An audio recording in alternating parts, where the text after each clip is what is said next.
have a day off work doesn't mean that we can give up our responsibilities. We're thrilled to have you in here for the next 3 hours. If you'd like to get involved, the number is easy, 615-737-1045, 615-737-1045. Lots of Titans talk, previewing Saturday's game. Of course, you can hear right here on 1045 The Zone. Coach Dave McGinnis will join us for his weekly installment at 12:20, so stick around. You know, Mac has plenty of takeaways from what we saw, the work that the Titans got in against the Tampa Bay Buccaneers. Yesterday, the Titans got worked, but there was work that was had between these two teams. I'll expand on that later in the show. Dan Lust is also going to join us to talk about this Deshaun Watson FBI situation, the sports entertainment lawyer who has become our legal correspondent around here. And there's apparently a lot of legality things to break down across sports between Deshaun Watson, what's happening with Scott Frost, the whole situation with Trevor Bauer, which is just ghastly if you read any of the details on that. So we'll talk about that with Dan Lust. Lucas is here. I am here, presented by Scoreboard Bar and Grill. Sports, music, the world's largest selection of bushwhackers is what you can find at Scoreboard Bar and Grill. If it's half as hot in Nashville as it is in Tampa Bay, I highly recommend that you go to Scoreboard Bar and Grill and check out all of their fine libations to make sure that you get a full head of steam on heading into your weekend. It's a full send Friday indeed, and we're going to spend a ton of time on the Titans, obviously, because that's the game that's going to take place on Saturday. Lucas is going to tell us a little about what's going on with the high school football as well. Him and Will Bowling have their first. This isn't your debut appearance on the 104.5 The Zone Game of the Week, correct? This is something that you guys have experience with before. This is not, breaking ground for you? No, well, for me, it will be. Will Bowling did every game last season. The Zone brought back the Game of the Week last year. There's always been the high school post-game coverage, but as far as the actual broadcasting of the games, Will kind of brought that back last year. This will be my first one as part of the Zone crew. You nervous? Now I am. No, well, it'll be fun, man. I'm excited. It's one of the best matchups in the state. Ravenwood, Montgomery Bell Academy, two future Power 5 quarterbacks, two established head coaches in these parts. I can't wait. Did you just read me your update over again? Is that what you did? To preview the game? It's right here. Shame on you. 615-737-1045. So speaking of high school football in the state of Tennessee, I pulled up The Athletic this morning, and there was a fascinating piece written by our friend Joe Rexroad and David Ubben of The Athletic. David Ubben, who's no longer the Vols dedicated correspondent. He's moved up to national college football writer, but they did a deep dive, a recruiting confidential on the state of Tennessee that I found fascinating. Not just the Vols, but Vanderbilt and the group of 5 schools that exist in the mid-state, places like MTSU and other places that basically their approach on recruiting and how the things have changed from staff to staff. Obviously, both Vandy and the University of Tennessee have new coaching staffs. Vandy, for the first time in quite some time, the Vols on this 3-year cycle, hiring and firing a coach as they see fit, or, as McDonald's bags are filled with cash and handed to kids and get Jeremy Pruitt fired for cause, things of this nature. So I'm reading the Recruiting Confidential this morning, and I'm going through a handful of things. Now, the way that they went about this is they did an extensive reporting, basically, where they went around the state and asked high school coaches in the state about the recruiting approach of all of these schools in Tennessee. Now, some themes that popped out for me. I know Lucas has his own takeaways because he pays far closer attention to recruiting in the state than I do, but we bring on exceptional guests that tell you about the recruiting in the state. But Josh Heupel has been impressive early, is basically one of the main takeaways that I had, and has been making honest attempts to build relationships. And the second takeaway, particularly with the Vols, because they will be, of course, the main focus. I know some of you will want to hear about Vanderbilt, but the vast majority of you care about Tennessee more than anything.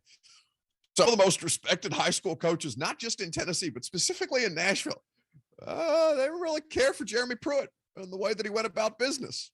Not ideal. I mean, I guess it doesn't matter anymore because I can't ever remember if he's on the Jets or the Giants staff. but he ended up somewhere in the NFL. Elmer Fudd. It is the coaching him. Giants. Yeah, there's like 3 former Tennessee coach castoffs that are currently analysts for the Giants. Which just makes zero sense to me that you would send Elmer Fudd to the Big Apple.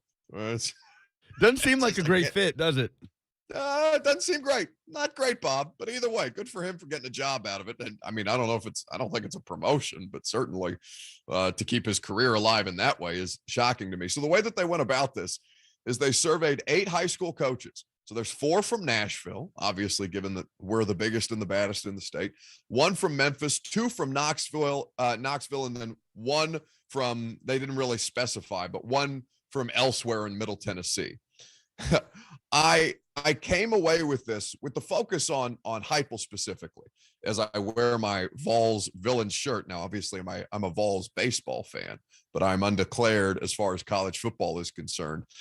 So basically, I'm trying to learn about how these guys, how their approaches differ from Jeremy Pruitt and really even from staffs before, going back to Dooley and Butch Jones, because there were some quotes about those 2 guys and the work that they've put in or lack thereof over the course of the last decade plus in terms of the Vols. Now, the first quote about Josh Heupel that really kind of smacked me in the face.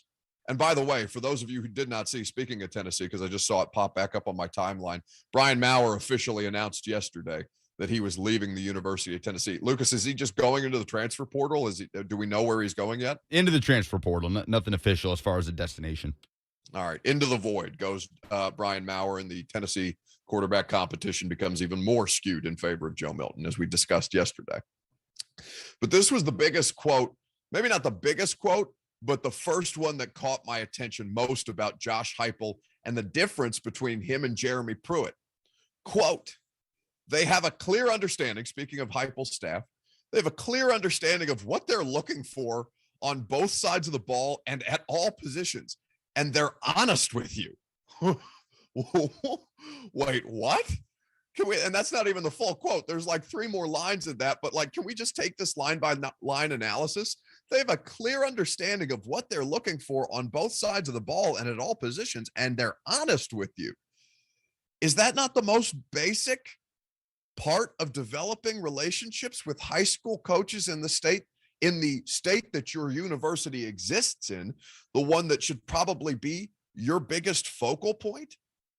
Those basics are something that the staff previous was not able to accomplish. Now it goes into more detail, and these are, there's eight coaches total being surveyed. So everybody has varying opinions, and I'm going to try to avoid taking the most, the ones that are most slanted against Jeremy Pruitt or for Josh Heupel. I want to try and make sure that we're painting a balanced picture here, because everybody, all of these coaches have different relationships with guys, and I'm sure Pruitt spent more time in one place, or Pruitt's staff, because ultimately it doesn't come down to just the head coaches. It comes down to the staff that's going around to different parts of the state and going and trying to get these guys as a part of their program. And then you bring in the head coach, I'm sure at some point, as the heavy hitter, but like just basic honesty. It seems is something that Jeremy Pruitt and company lacked. Now, his interpersonal skills, I never met Jeremy Pruitt. I never talked to Jeremy Pruitt. We got the radio show after Jeremy Pruitt had already been dismissed for a cause from the University of Tennessee. So I've never had the opportunity to interview Jeremy Pruitt. I've just seen a million of his press conferences and listened to plenty of interviews because, I pay attention to this school and to this university, because this is the biggest and the baddest college football fan base, one of them in the country, certainly, and by far and away the biggest fan base in the state. So Jeremy Pruitt seemed to lack interpersonal skills, and you would talk to people, in my circles, in media circles that cover the college game, and you would hear a lot of similar responses that, if he didn't feel like it was worth his time, he wouldn't engage. And that's not how you can exist as somebody who's the lifeblood of your business in that sport is predicated on recruiting. 615-737-1045. If you want to weigh in on anything you hear, we're going to get into the conversation about Jeremy Pruitt and Clark Lee more in depth. But this first quote that jumped and hit me in the face They have a clear understanding of what they're looking for on both sides of the ball and at all positions, and they're honest with you. They might say, hey, that receiver is a great player. He's an SEC player. He just doesn't fit what we're looking for. So honest in their evaluations and how they fit, right? Not gaslighting coaches, not playing to not pulling on a kid's or a parent's heartstrings in that regard. No, it seems they're, at least so far, and it's early, but it seems that their approach has been much more focused and much more dedicated to how exactly get players in that fit their culture, their scheme, their system, and the style of player, the body type, the measurables, all these things that they're trying to pull from. Another quote from a high school head coach. This one, one of the coaches, and they're all anonymous, but this one is listed as one of the ones from Nashville. They hit the ground running early. From the time they got here, they reached out and contacted us and let it be known that Tennessee was priority number one. Now, I guess the question that I'd pose to the audience, and it may sound like an obvious question or an obvious answer, but I would ask you to consider all the things that go into this. Should the state of Tennessee for Josh Heupel be priority number one? Does that matter most to you as a Vols fan, that they make a dedicated approach to this state first and foremost as they're trying to rebuild their program and get this thing back on its feet? Because I do understand why it is critical. And I do understand that certainly over the last 6 years that I've lived here, the talent level has gone through the roof, particularly as Metro Nashville grows, and the strength of high school football in the state of Tennessee has really risen to the place where you're seeing all kinds of Division I scholarship athletes being given scholarships from places like Florida State. And Lucas, who did you say the other quarterback? You said one from Florida. One had an offer from Florida State. The other one from where? Well, Marcel Reed for NBA. Just name the school: Alabama, Georgia, Tennessee. Okay. He's only going into his junior season. Okay, for sure. So like high quality, high caliber high school football prospects in this state. It's a big deal.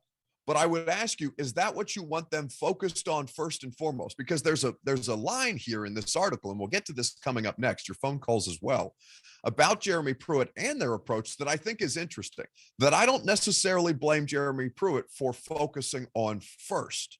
We'll tell you what that is on the other side, your phone calls as well. I'm Buck Reising. This is 104.5 The Zone, live from Tampa Bay, presented by Scoreboard Bar and Grill. The Install with Greg Cosell gives you an inside look into the film life of senior producer for NFL Films and NFL Matchup, Greg Cosell. The Install with Greg Cosell, joined by Buck Reising, every Wednesday afternoon at 6. Download now at Apple Podcast, Spotify, and wherever you get your podcasts.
I'm in the AC today. Feels like a totally different world. Like, we don't have the blazing hot sun. It was an average heat index the past 2 days of 106 degrees out there where the Titans and the Bucks were having their joint practices, man. I felt absolutely fried. I mean, the weather outside of, the skin melting off my bones. It's been beautiful down here. And I thought about going and doing the radio show by the pool, but then I didn't want to stress you out again by having a potential Lucas I'm talking to. I didn't want to have a potentially stressful situation for him again, where the connection goes haywire, because I wanted to be by the pool. Oh, well, at least you're getting good weather. It has been nothing but rain up here all week. It's unfortunate. Well, then I'm glad I'm in the sun, and maybe, I may even go to the beach later today, because I've got basically the rest of the day to kick it in Tampa before the Titans square off against the Bucks. The coverage, of course, that you can hear here on 104.5 The Zone. We're doing the first pregame show. I'll be doing the pregame before every Titans game now. Tomorrow's coverage will begin at 3:00 Central Time, 3 to 4:30. Before the Lee Company, well, I guess technically mine is the Lee Company countdown to kickoff as well, but before Blaine, Mickey, and Dyson take things over and then lead into Titans radio, of course, because this is your flagship home for the Tennessee Titans radio network here on 104.5 The Zone. 615-737-1045 is how you get involved. 615-737-1045 is the number. We've been talking Vols this morning before we dive more in depth into the Titans conversation, because I got players that I want to watch. I'm also going to dive into this Ric Flair story, because of course I saw him at the hotel bar in Tampa Bay, and I think I may be the only person in the country who can provide him a legitimate alibi to the accusations being lobbed at the Nature Boy. I mean, I guess that's not the worst allegations, but he's vehemently denying it on social media. So we'll tell you what's going on with Nate later on in the show. But 615-737-1045, as a Vols fan, we're talking about this recruiting confidential story that Joe Rexrode and David Ubben, both of The Athletic, put together. A story that's focused on recruiting processes by the Vols under Josh Heupel, how it's different from Jeremy Pruitt. The same with Clark Lee now at Vanderbilt, and how his approach has changed from Derek Mason. What's better, what's worse. And then the rest of the group of 5 schools like MTSU and other colleges around the state that are in the recruiting, in the pursuit of Tennessee high school football recruits. And basically the question that I posed to people, and I know we got some calls, maybe not people that necessarily didn't want to be on air, but I'd be curious to hear from some of you people. Lucas, I appreciate you giving Lucas your opinions, but it helps me if I know your opinion as well. So those of you who would like to be on air, we would welcome this part of the conversation, because something that stood out to me, 8 high school football coaches in the state surveyed, okay? And there's a handful of quotes that we're going to go through with you about how things have changed under Heupel for the better, and some of it for the worse, according to these coaches. But a quote from a Nashville high school football coach, all 8 of them anonymous, again, 4 in Nashville, 1 in Memphis, 2 in Knoxville, and 1 elsewhere in Middle Tennessee. Quote, they hit the ground running early, talking about Heupel's staff. From the time they got here, they reached out and contacted us and let it be known Tennessee was priority number 1. So my question to Vols fans is that what you want? Is that where their first and foremost focus needs to be, on recruiting the state of Tennessee? The state of Tennessee, whose talent has gotten significantly better over the last decade with the growth of places like Nashville, given that we're the fastest growing city in the country, and the caliber of high school football that you see, and the caliber of athletes that you see now playing on Friday nights is exceptional. D1 level, D1 caliber, D1 quality. And guys like what the game that Lucas and Will Bowling had called tonight here on 104.5 The Zone against a couple of Division I recruited quarterbacks squaring off. Does Tennessee need to be the first and foremost focus for Heupel and his staff? Because based on these quotes, it was not for Jeremy Pruitt. And a lot of people lobbed that accusation against Butch Jones, that he just simply did not do enough to recruit the state of Tennessee. So here's kind of what stood out to me about this approach with Pruitt. So with Pruitt, I mean, there's a couple of damning quotes about Pruitt. For example, It's just I can hear the tone in the way that I read the quote. One of the high school football coaches on Jeremy Pruitt. Pruitt, that guy, I had nothing to do with him. I saw him one time over here. This is the Memphis coach. I'll leave it at that. He told one of our kids who played for him, who started a lot of games for him, that he couldn't win with kids from our school and needed some dogs from Georgia. I was not a big fan at all. He didn't think he could win with Tennessee kids. And it's true. You can't win with just Tennessee kids, but you better get the best from here. And there's plenty that you can get. He didn't do that. And to be honest with you, I thought he was a low-class human being. We had kids on the team. We had managers, and just the stories about him, he didn't sound like somebody I'd really want to have anything to do with. Lucas, I mean, how badly did you think he botched this thing? He was only running the show for 2 years. Like, it couldn't have been, was it with 2 years or 3 years of Jeremy Pruitt, if I remember correctly? He was hired, his first year was 2018. Okay, so 3 years of Jeremy Pruitt. 3 years of Jeremy Pruitt running the show, fired for cause, the recruiting violations that he was accused of and that are still being investigated by the NCAA. But like 3 years, it sounds like he did nothing but make enemies from the high school football coaches in the state that his university exists in and needs to be focused on to a degree. I'm not saying exclusively on Tennessee, but you can't have this kind of contentious relationship with high school football coaches in the state. What do you make of that?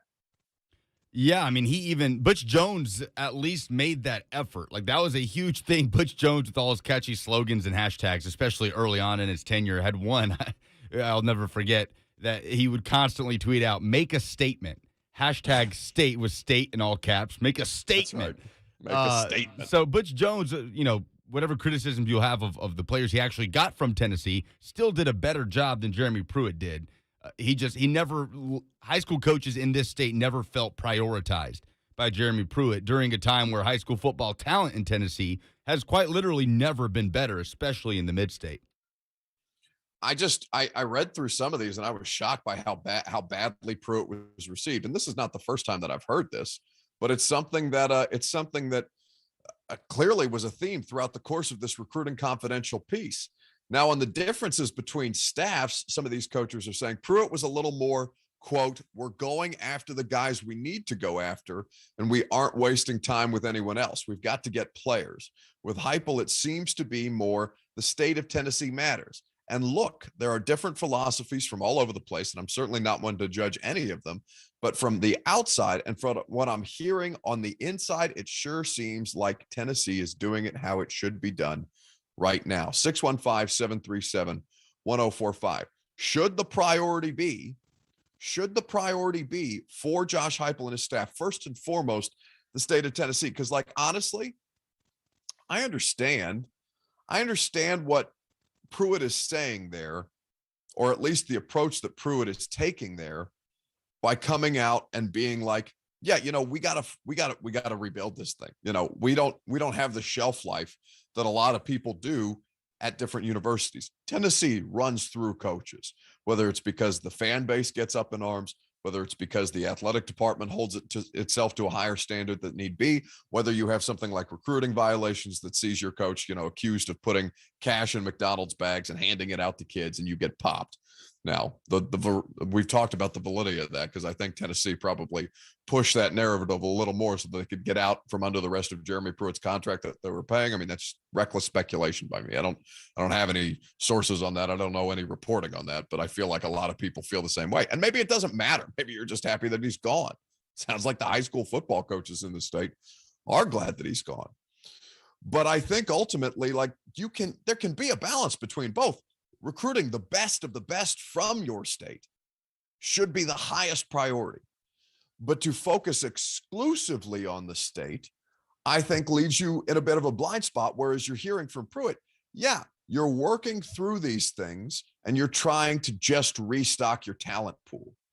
You're trying first and foremost to just make sure that you can get this thing back on track with the players and the quality of players that you have. But you have to be able to recruit the best of the best from your state. You cannot disrespect high school coaches and their programs and their kids whilst doing the thing that you're setting out to do, which is just try and improve the talent pool. 615-737-1045 if you want to jump in on the conversation. 615-737-1045. Julius is in Nashville. He's got something on Jeremy Pruitt and in-state recruiting. Good morning, Julius. How are you?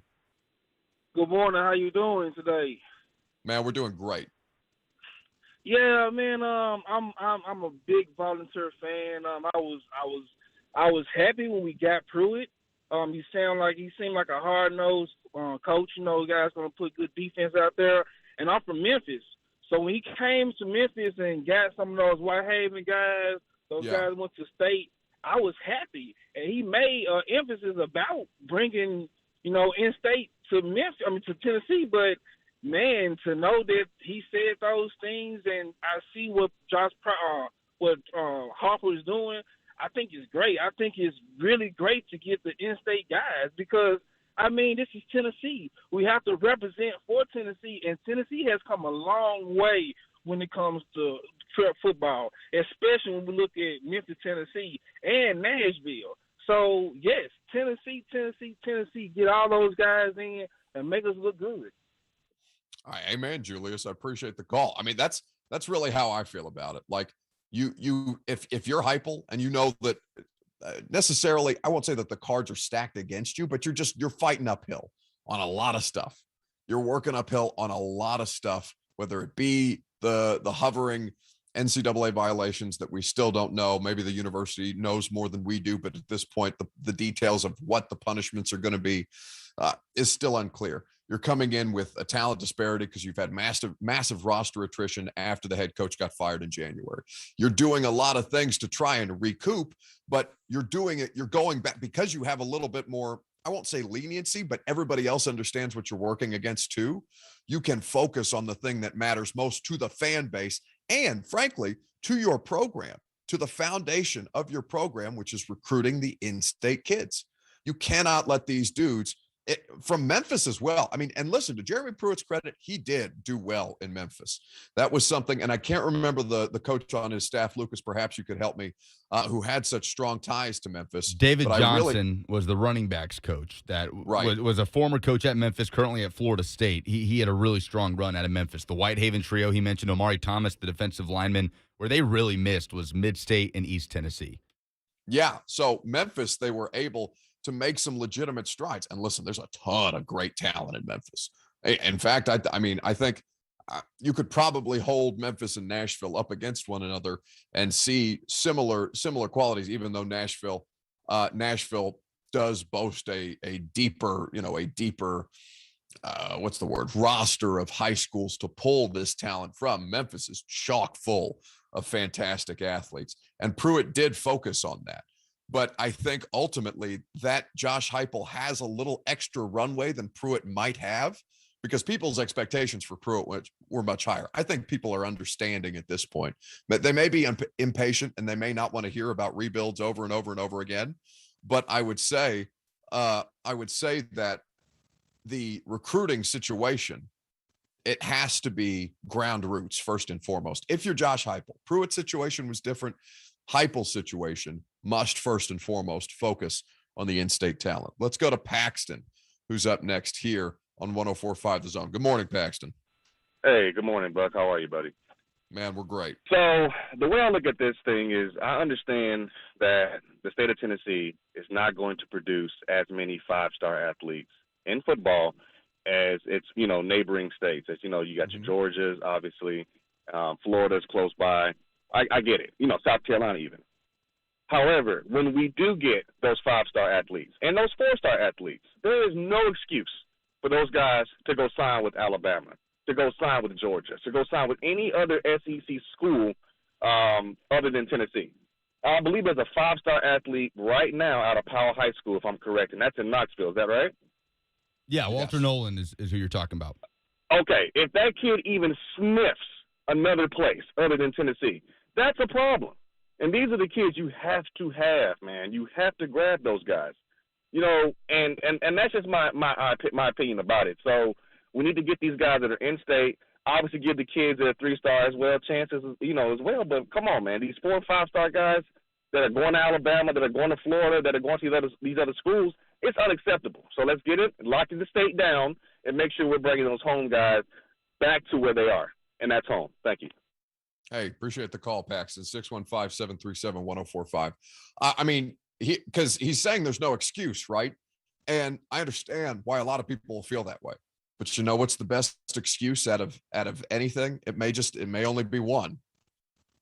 But he can't. I mean, Walter Nolan knows that if he goes to Alabama at some point in his college career under Nick Saban, he's probably going to win a championship. That's the excuse. I mean, you're asking a guy to beat. Listen, and I think it's a noble pursuit, right? At some point, the fourth wall has to break down, and you have to find the first, or the first couple major 4 or 5-star recruits to come in and be the foundation so that you can start to build things back up again. But you are also asking high school athletes and guys who have the ability to go play for championships. You're asking them to kind of sacrifice what is a given that they know their talents will not, and I won't say wasted, because there is something noble about trying to play for your home state university, the state university of choice, the state university of note, one of the most powerful brands in the history of college football. There is nobility in that. But ultimately, you're asking for a kind of sacrifice that I don't think, especially in today's day and age of recruiting, and NIL may help you here.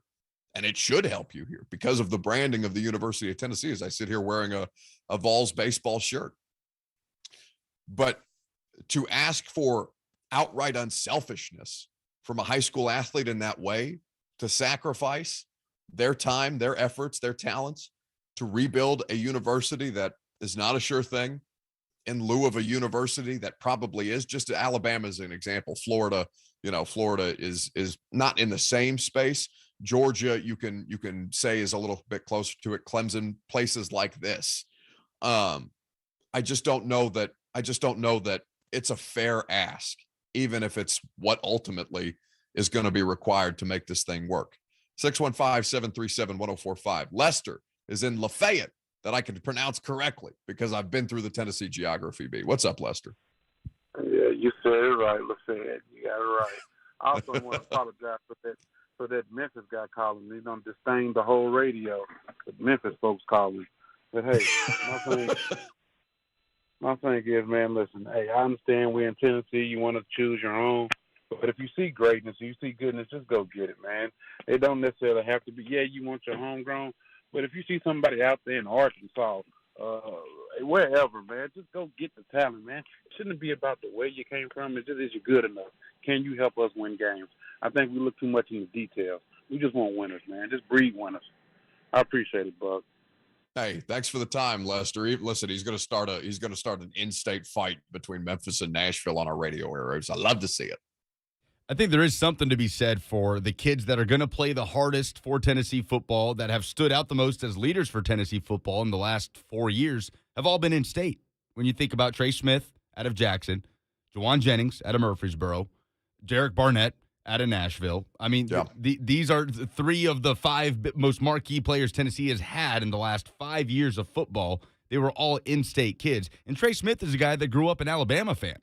But he ended up wanting to represent his home state as a 5-star prospect who had offers from Alabama, had offers from every program in the country.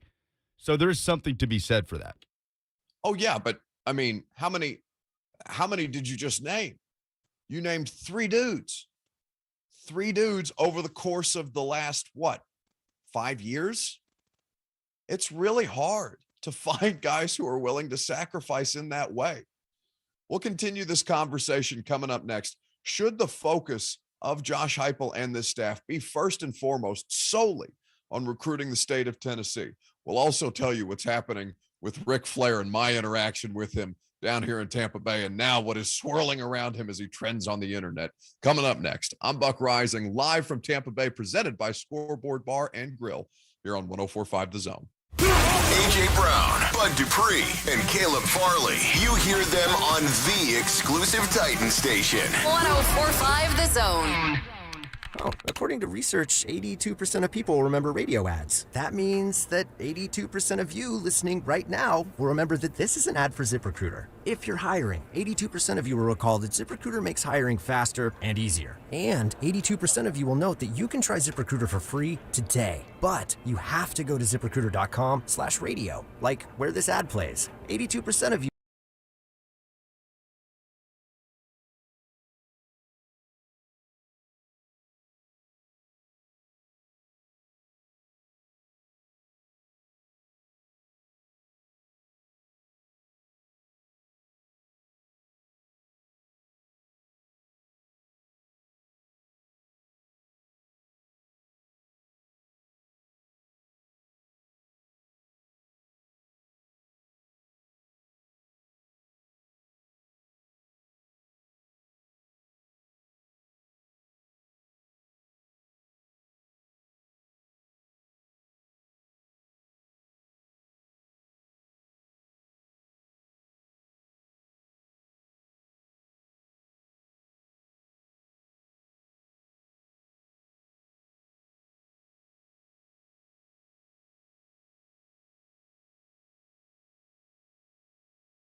Josh Heupel.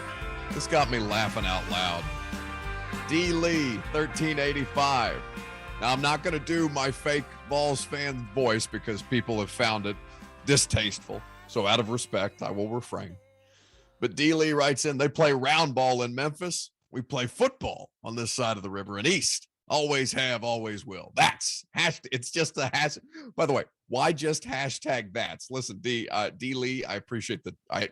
Anytime you want to interact with the show, we love to see it. Phones, tweets, whether it's on the Zone TV chat where I'm perpetually doing it seems a boomerang because of how our stream works. It's going to drive me crazy, Lucas. But this is a fight for another day. He's just hashtagged that's THATS space Tennessee.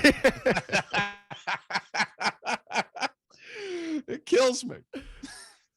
Makes me so happy. That's the word, Buck. Sacrifice the first three classes will not win, but if the kids from Tennessee go to school and sacrifice for the state, others will follow. It used to mean something to go wear the power team. No, I don't deny that, man. I laugh, but it's not. I don't mean to make fun of something like that. That's a real thing.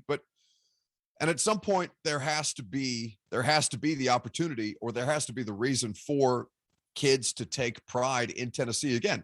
Right now, I don't think what I'm saying here is controversial. Right now, there's not really much for them to take pride in over the last decade. Yeah. So you don't blame them, right? Like I'm not. And I don't say that to anger Vols fans. I just think that's kind of, if you're being realistic about the situation, that's kind of where it is. To use one of my buzzwords, and I'll pay $1 to Home Street home. That's the place that Tennessee finds itself. What are you going to do? The Trey Smiths of the world are the exception, right? Those kids are the 1 in a million type of kids. I mean, that's what I'm saying. You named 3 dudes. For every Trey Smith, there's a Jalen Ramsey who's like, no, I'm going to go win. Yeah, I mean, if a kid wants to win a championship in the short term, Tennessee's not the spot. It's just not. And it's a tough spot because the expectation doesn't change for Tennessee to bring in-state talent, especially as the talent gets better and better. But when you look at the perspective of these kids, if they want to win a championship, it's not Tennessee. It's not going to happen in the next 3-4 years. Let's go to Johnny, who's in Murfreesboro, wants to weigh in. What's up, Johnny? How you doing, bud? Man, we're great. Hey, so I've had the privilege to coach prep ball for many years, 6A division champ. So I say that just to say I've been around some really good prep football players that are here locally in Tennessee. So by all means, our state has them, just like other states do. But just like a coach doesn't want to pick the low-rated players, right? A high-rated player doesn't want to pick a low-rated university. So my question is, right now, and I bleed orange, but right now, as a UT fan, let's face it, UT is not the top-rated school. Nor do these high-rated players want to go there because, what we're talking about. They want to win. They want to win the championships. So my question is, how do we change that? Because obviously we're not going to just come in and be a national champion overnight. So how does UT change that to entice these local players and outside state, 4 or 5-star recruits to want to come? That's my question. Thank you. Hey, Johnny, thanks so much for the call. And we do appreciate the perspective, and congratulations on all your success in the high school football world. That's massive. I love when people like that call in because they do have boots on the ground experience in that regard. So it's a multi-layered answer, right? Like, I don't think there is just one outright solution, but I think it starts in this first year with Heupel. Certainly, you have to show promise. You have to show competency. And it sounds so basic. It sounds so base level, but you have to show basic competency both on the field and in your strategy as you try and replenish the depth, right? There has to be something that when a high school football recruit, when a prep player from a 6A school, as Johnny has just described, he coaches for, turns on the University of Tennessee on Saturdays. I was going to say on CBS, but that SEC game of the week is no longer on CBS, right? That's ESPN's package now, which I think a lot of people have mixed emotions about. But they have to see something that entices them. They have to see a style of play that excites them. The biggest gripe that I had with Tennessee under Pruitt is that it wasn't just that they seemed to be mismanaging things like the quarterback situation. It's that the style of play was ghastly to watch. It was such a slog every time you turned it on. And for college football in particular, a 4-hour game can feel like an eternity if the football sucks on the field. There has to be an exciting brand of offense in particular that they bring. Now, if of course, if you're pitching defensive recruits right now, I think it's mostly about opportunity. Hey, you're going to play right away. You're going to get big NIL money because you're going to come in and if you're Walter Nolan down there in Knoxville, who's just moved to the state of Tennessee to play high school football, you're going to say, hey man, you're going to make bank right out the gate on the NIL stuff because you're going to be pitched basically as the savior, whether that's fair expectations or not. But that NIL does play a big factor. So I think it's a combination of competency and that they understand as an athletic department and Johnny, as a compliance department, how to maximize the NIL advantage that the brand of university that the University of Tennessee has. Because what people like Barstool figured out, right? Barstool Sports, when during the pandemic, when there was no sports, and Big Cat started doing Twitch stream. He was playing NCAA, the last version of NCAA that was available to purchase. He was playing on live stream as a different university, throughout the course of a season. And he came to the University of Tennessee, right? Coach Doug's. It was a massive thing for young people, for young recruits who are active on the Twitch streams. And he chose the University of Tennessee, and Barstool rightly recognized, hey, there's a massive merchandising opportunity here, because look at the fact that he popped on to play a video game and 100,000 people are watching this live because Vols fan, even if it's not real football, Vols fans support Vols products and things that get people excited about the University of Tennessee in a big way. There is a way to help give this thing an injection, a shot in the arm that in conventional ways you've never been able to maximize before because of the ways that the rules have changed in college football. So it's about competency on and off the field, base level. And then how does your compliance department work with football or, basketball, baseball, swimming, diving, whatever, to further the success and the enticement of these athletes who are going to look at this and say, okay, not only am I going to be able to succeed on the field and have fun doing it, I'm going to be able to make some good money while I'm at it as well. 615-737-1045. We can continue this. Well, let's go to Michael in Fort Lauderdale, who's been waiting patiently first, and we'll see what Michael has to say. Good morning, Michael. How are we? Good morning, Buck. Thanks for having me on, man. Yeah, what you just said, just now made a lot of sense, but also, like you said, like it's simple, it boils down to winning, and that's something that Tennessee hasn't done for a long time. I've been a Tennessee fan all my life. I mean, I'm more of an NFL guy now, more of a Titans fan, but it's just, and two, like Tennessee fans for years have wanted a big name coach, like I know, like, it's not all about the name. I get that. Like, as far as winning and all that, obviously there's coaches that come up that aren't big names that turn schools around. We thought Butch Jones might have been that guy. A lot of people thought he was going to be that guy. But we've always wanted, like, a big name coach, somebody who already has a name that can come in and draw these guys in. I'm not saying that they're better than other coaches or whatever else, but I think it has, that has a lot to do with recruiting, where these kids want to come play. To me, it's like we just hire all these guys and none of them ever pans out. Yeah, listen, I appreciate the call, Michael. It has to be such a frustration. I mean, it's frustrating for me as just somebody who covers it, because you basically have to reset the same conversation every 3 years with Tennessee. How do they find ways to get back on their feet after another disappointing coaching cycle, after another disappointing failure? It has to be, and I mean, this has been the case for the better part of nearly 20 years. I mean, really, Lane Kiffin has been within the last 20 years and where things started to kind of fall apart at the seams. But it's just, winning matters more than anything. But in the absence of winning, those two things that we discussed have to be established first. And then, if they made the right hire, if this brand of offense is something that can compete in the SEC, look at we've talked about Lane Kiffin and Ole Miss as kind of the if not the baseline, kind of the precedent for what they were able to do last year when Lane came back to the SEC as a head coach, or came into the SEC for the first time as a head coach, but returned after his time at Alabama. Show competitive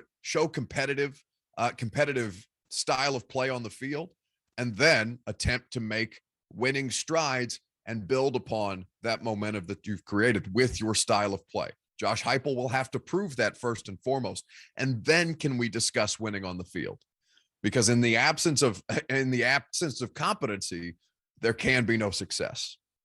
It's unfortunate, but that's I'm going to take another fine. I'll pay another $1, Lucas.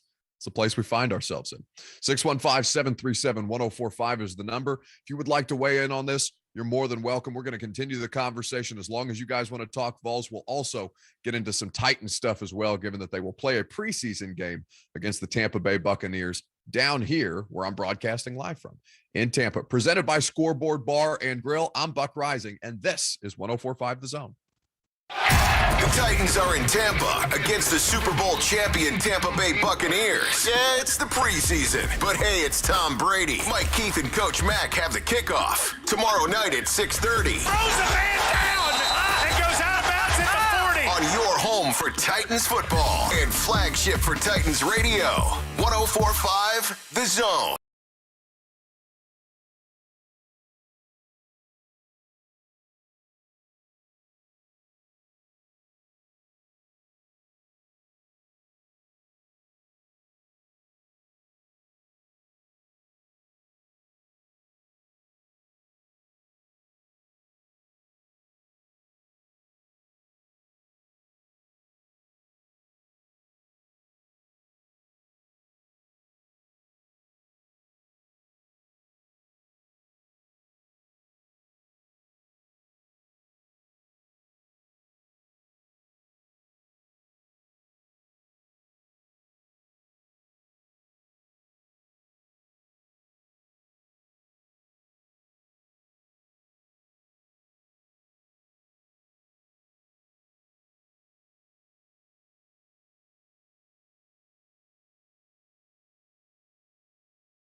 airwaves on 104.5 The Zone. I believe kickoff begins at 6:30. So Titans radio coverage will take you up until then. Myself, Mickey Ryan, Blaine Bishop, Kevin Dyson, we will all be a part of the pregame proceedings. So make sure you keep it locked all weekend long, really, anytime on 104.5 The Zone. The reason we're into Vols content today and why you guys have been so active is because we've been talking about this piece up at The Athletic that Joe Rex wrote and David Ubben wrote, the Recruiting Confidential, how things have changed from, basically Derek Dooley to Butch Jones to Jeremy Pruitt and now Josh Heupel, and anonymously interviewing, anonymous answers given by high school football coaches around the state. And the priority, basically how to rebuild the University of Tennessee from the ground up and in-state recruiting mattering in a big way. So we'll get, Lucas has some thoughts on this about the NCAA investigation or violations that are pending that I want to make sure we get to, because for as often as I get after Lucas, I want his opinion on this in particular, because I know he's got particularly good insight on it. But first, let's go to Danny, who wants to weigh in this morning. Good morning, Danny. Hey, good morning, guys. So when it comes down to the recruiting, I couldn't care less if the guys are coming from Tennessee or Timbuktu. I mean, if we're getting guys that can compete and play and help push the program forward, that's what matters the most to me. I mean, our starting quarterback in all likelihood is going to be coming from, Florida via University of Michigan. You know what I mean? The transfer portal is going to start playing such a larger role in this that, yes, recruiting is going to be important, but right now for Josh Heupel, don't worry if they're from Tennessee. Go find them in the portal, go find them wherever you need to go get them, win some games, and then everyone's going to want to be a part of it because of the program's legacy. All you got to do is add the wins. Everything else is already there. Hey, thanks, Danny. No, I mean, institutionally, Tennessee has everything that it takes, to get this thing right. It's just how you find the wins on the football field that's been the most elusive.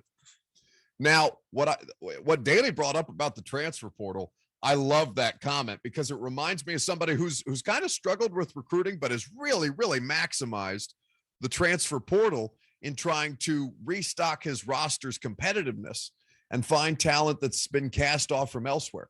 Now, Vols fans hate Florida, understandably so. And listen, I don't know Dan Mullen, but like Dan Mullen's antics, I have a very low opinion of. There's just something about him that kind of irks me. And, we would, if we ever had the opportunity to interview Dan Mullen on this radio show, I would say that to him because there's, the Darth Vader, the mask after the games and, fill the swamp because Texas A&M had a competitive advantage during the regular season, despite, the global pandemic hovering over everything. Like stuff that Dan Mullen does pisses me off, but where he's been best right now, because he hadn't been exceptional at recruiting. He's been maximizing the transfer portal and using it to Florida's advantage in a big way.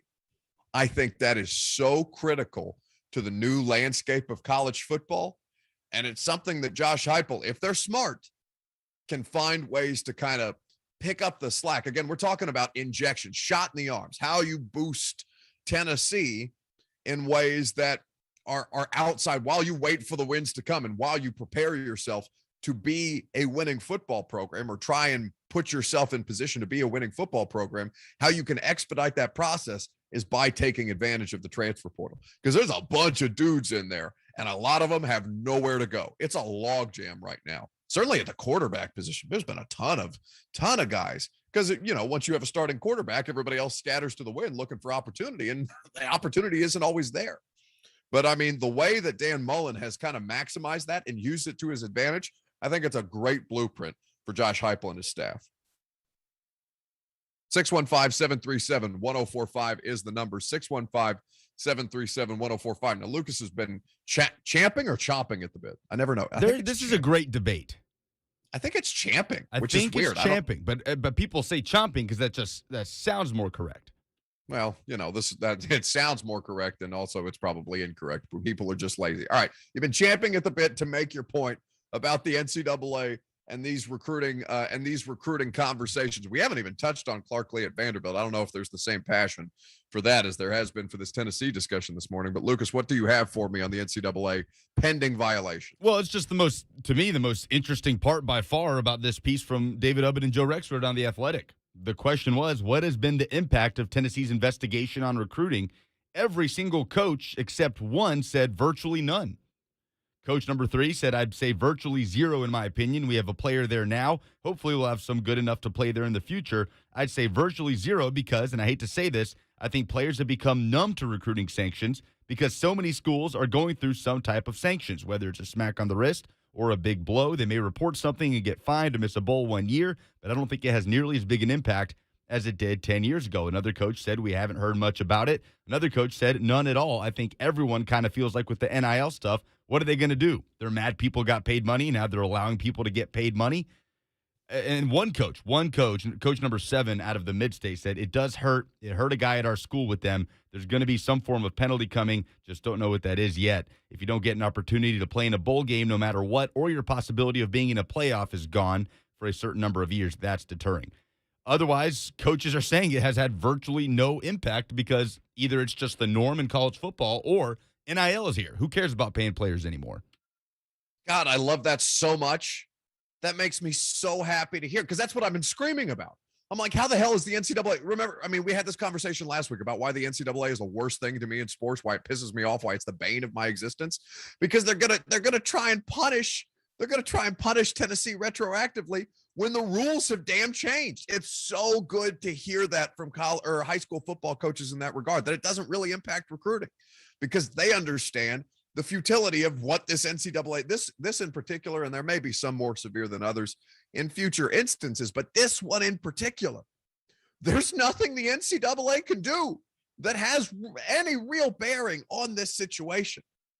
That is so enlightening. It's so telling, particularly about these looming sanctions or whatever they may be, whatever it ends up being, that it has precious little effect. Now, one coach does give voice to it, so you can't completely discount it because I'm sure it's a case-by-case situation.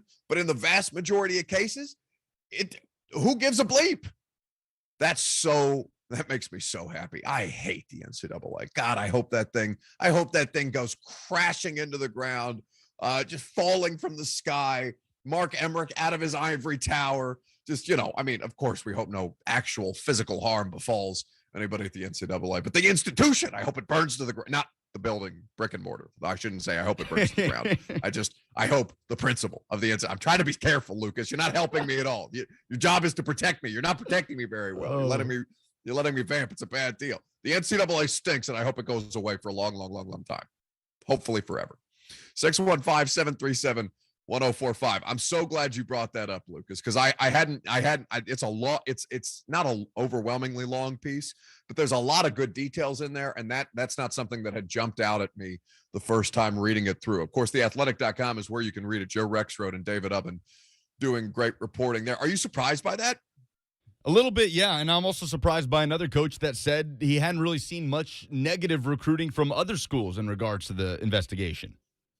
Because everybody knows I almost cussed. Everybody knows it's bull bleep. Yeah. Like, it's just, Tony Soprano, what are you going to do? Nothing. You're going to keep things rolling. Somebody said, John _Miller 477 has just tweeted us, chew on this. Is it chopping or champing at the bit from NPR? I'll have to give that a listen later. He says it's champing. I'm telling you, this is a great debate. This is discussed on many platforms.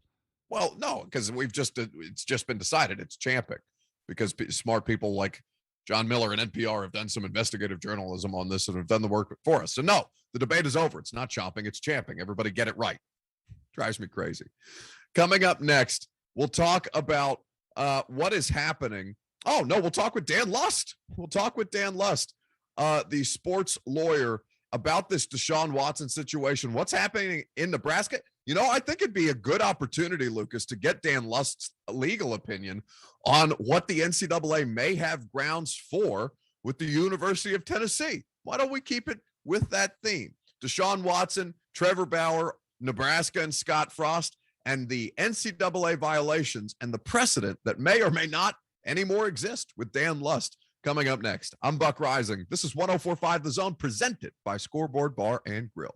The Titans play 4 preseason quarters against Tom Brady's Super Bowl champion Tampa Bay Buccaneers. And your flagship for Titans radio has the game. Comeback foiled. Tomorrow night at 6:30 on your home for Titans football. 104.5 The Zone. You've heard me talk a lot about my friends at Two Rivers Ford, but I know some of you out there, you haven't had the opportunity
in college sports, a little bit of baseball, a little bit of football, but sports law certainly has been busy the past, we'll say 72 hours.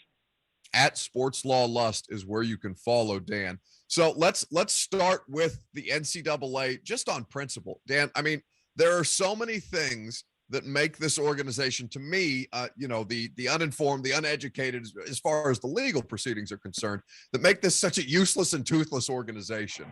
But as we talk about the University of Tennessee specifically, we've been having a conversation about them all morning long, having, who are basically awaiting NCAA sanctions from a recruiting violation having to do with paying players prior to NIL legislation being passed. Does the NCAA have any legal ground to stand on now that the rules over the course of this summer have all but been thrown out the window by the Supreme Court? It's an interesting question, and it's happening. It's not just happening in Tennessee, right? Like Reggie Bush and Terrell Pryor, all these guys with older offenses under the old regime are trying to say, hey, can we get the wins put back on? Can we get my, Reggie Bush's like, can I get my Heisman Trophy back? Terrell Pryor, those guys are alleged to have like sold jerseys and game used merchandise after the fact. It's a tough question. It's a similar question that we're having just in the country outside of sports. Like, if someone's in jail for a cannabis offense and cannabis is now legal, should that person stay in jail? It's a tough question, right? Should the NCAA or maybe it does? Could the NCAA just exonerate all these past offenses? I don't really see an issue with that. I think maybe they finally get some good PR, which the NCAA has been lacking in the last year and change. I haven't really done much right.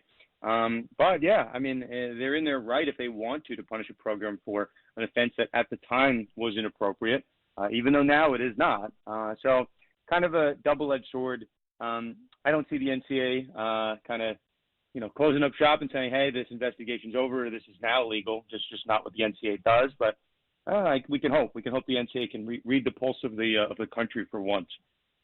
Yeah, they have not been very adept. Just one time. That. Yeah, just one time. Just do the right thing. Why not? Why not?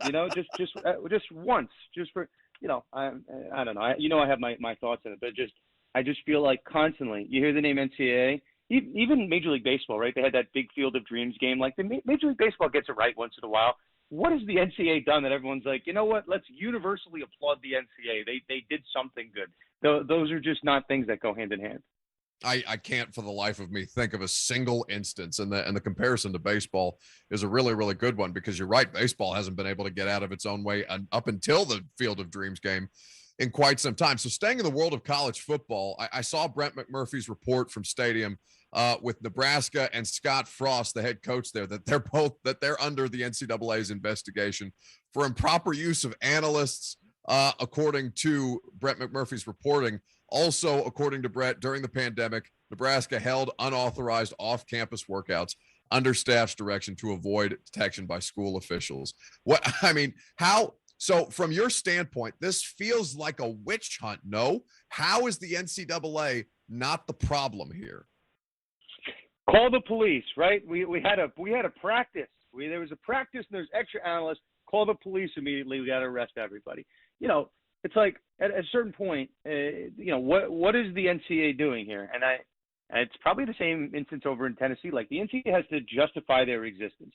They are no longer the improper benefits watchdog. That was their main thing, right? That they were watching out for, and that's part of the Tennessee stuff. Why they're involved. And I don't know. Could the NCAA do some good and make an example out of a program in a good way? Sure. They had that opportunity last week with these Baylor sexual violence charges and these allegations over the course of 5 years, from 2010 to 2015, and Baylor acknowledged that they didn't do a good enough job in that sense. So everyone's kind of watching, okay, here's the NCAA. They're going to lay down the hammer. They're really going to, show the world if there's reports of sexual violence, you have to put it out there. And guess what? Slap on the wrist, $5,000 fine, no big deal. On to Nebraska. Witch hunt is on. Nebraska's going down. So, there's a time and place to make an example out of a program. And there's a time and place to just let things go that don't really matter, right? Tennessee is probably one hand, right? Who cares anymore about paying athletes? Assuming it did happen, who cares? Who cares if Nebraska had a practice that was unauthorized and they had an additional analyst that was having some communication on the field or with coaches? Like, who cares, right? You have better things to do. But, that's the world of the NCAA. They want to play by the letter of the law. I would just hope that, that's enforced appropriately across the board, that any, major program, be it like Alabama or, like Clemson, if they have the same violation, that they would pursue it just as aggressively. But I just don't see that. Sports attorney Dan Lust is here with us on 104.5 The Zone. We're talking about the NCAA with Tennessee and with Nebraska.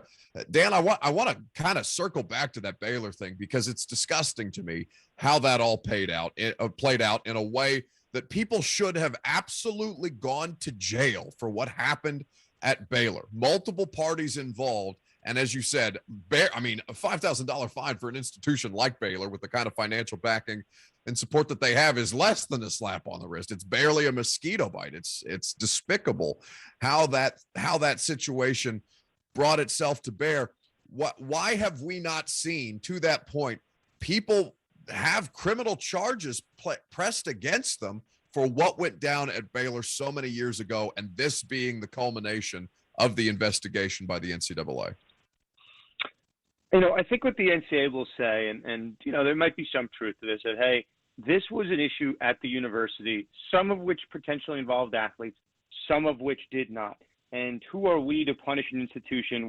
We're just here to deal with the athletic side of the institutions. It's not really our place to kind of jump in and kind of police an entire school if the issue is not solely related to athletes. So, do I understand that? Sure, I do. Can I explain, it's not like, Buck, it's not like what happens in Vegas stays in Vegas. If something criminal occurs on a campus, it's still criminal activity. Just because it occurs, on a student body doesn't mean that there's nothing criminal about it. So maybe we haven't heard the last of it. It's just, so much time has passed without any, at least as far as I'm aware, criminal charges or serious criminal charges that have been brought. But failure to report crimes, some states, right? I have to dig into what we have over in Texas, but some states failure to report crime is a problem in and of itself. So, maybe people are playing, pass the buck, but I think the NCAA, just look what they did, right? They essentially punished them, right? And they just said, we're going to kind of give you a slap on the wrist. To me, it's got to be black and white. If you think you have the ability to punish Baylor, which clearly they did because they did punish them, a slap on the wrist is just going to get people screaming, right? Either lay down the hammer or don't do anything and say say it's not within your jurisdiction. But to kind of play this middle area and give them a $5,000 fine, that makes nobody happy, and that gets people yelling at the NCAA all over again. And I think rightfully so. I think they just mishandled this in every way, shape, or form. Even the messaging of relaying this punishment, they looked at it for years and they go, you know what? Let's close the book on it. $5,000 fine. On to the next one. Time to kill Nebraska. It infuriates me. It really, to my core, especially with how serious and how damaging that was to the lives of so many people to see how that was handled. You're exactly right. The optics on it, it's just, I don't understand how the NCAA doesn't understand optics at this point after so many screw ups. Regardless, Dan Lust, sports attorney, here with us on 104.5 The Zone. Make sure you check out his podcast, Conduct Detrimental. Subscribe, rate, and review wherever it is that you get your podcast. So from one story of sexual impropriety in the state of Texas to another, Dan, the Tony Busby, the attorney, Houston-based attorney that is representing nearly a dozen of these women who are accusing Deshaun Watson of various forms of sexual assault or sexual harassment, came out and said that he has been contacted several times by the Federal Bureau of Investigation having to do with this Deshaun Watson case. Now, I was surprised to hear it, but once I read a little more of the reporting around it, I understood how it is that they would have jurisdiction over this situation. Kind of explain for the audience how it is that the FBI came to be involved in Deshaun Watson's case. Sure. And just so everyone knows, and Buck, it's interesting, the FBI has, we'll say they've opened two separate files relating to Deshaun Watson. One in which he is, potentially a federal defendant in a criminal case, and the other one where Deshaun Watson might have been the victim of a federal-based crime. So let's go with the first one, Buck, the one that you kind of referenced.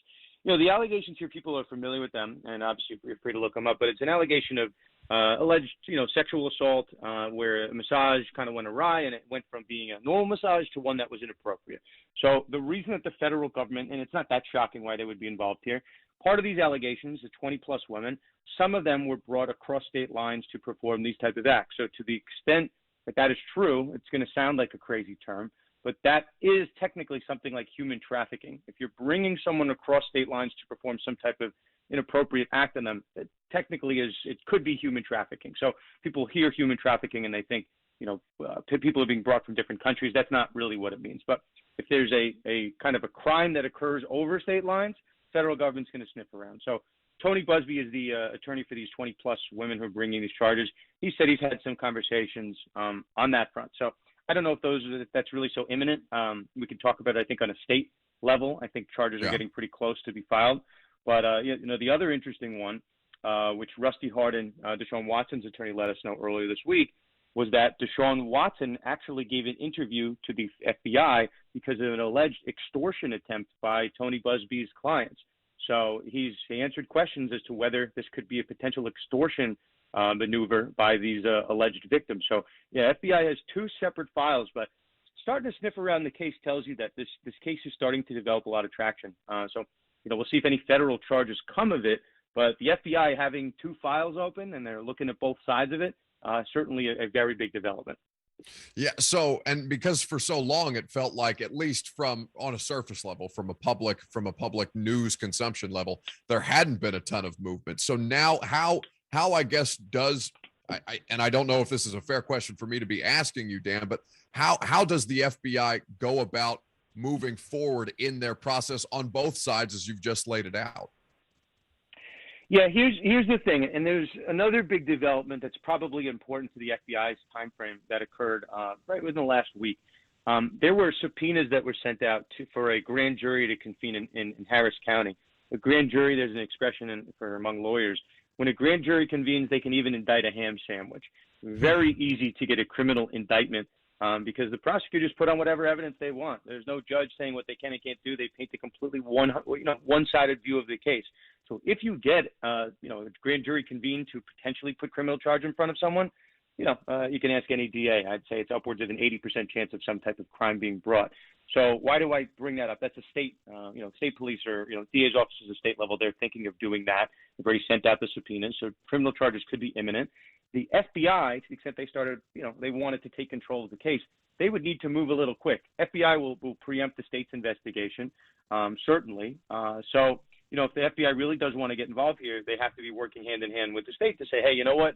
We're actually going to take control of this investigation, which the fact that the Harris County is sending out subpoenas for their own grand jury tells you that the state still has control of this. So you're asking me, I don't think the federal involvement is so tangible. I think they're obviously asking around, but we wouldn't have grand jury subpoenas being sent out if that was not the case. Dan Lust is here with us on 104.5 The Zone. Sports attorney at Sports Law Lust is where you can follow him. Dan, your reporting on the Trevor Bauer situation with the things that he is being accused of has been exhaustive. It's been exceptional. It's been really, really informative to follow along. He got a bit of a victory yesterday in the process of, he's not yet cleared his name in what he's being accused of, but he did get a bit of a victory yesterday with the ruling that was handed down.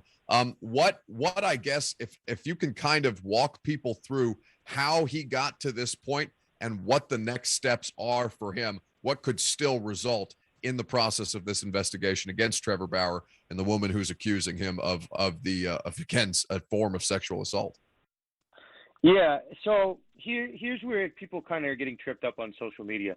Trevor Bauer was not declared innocent. This was not a criminal case. This was something called an application for an order of protection.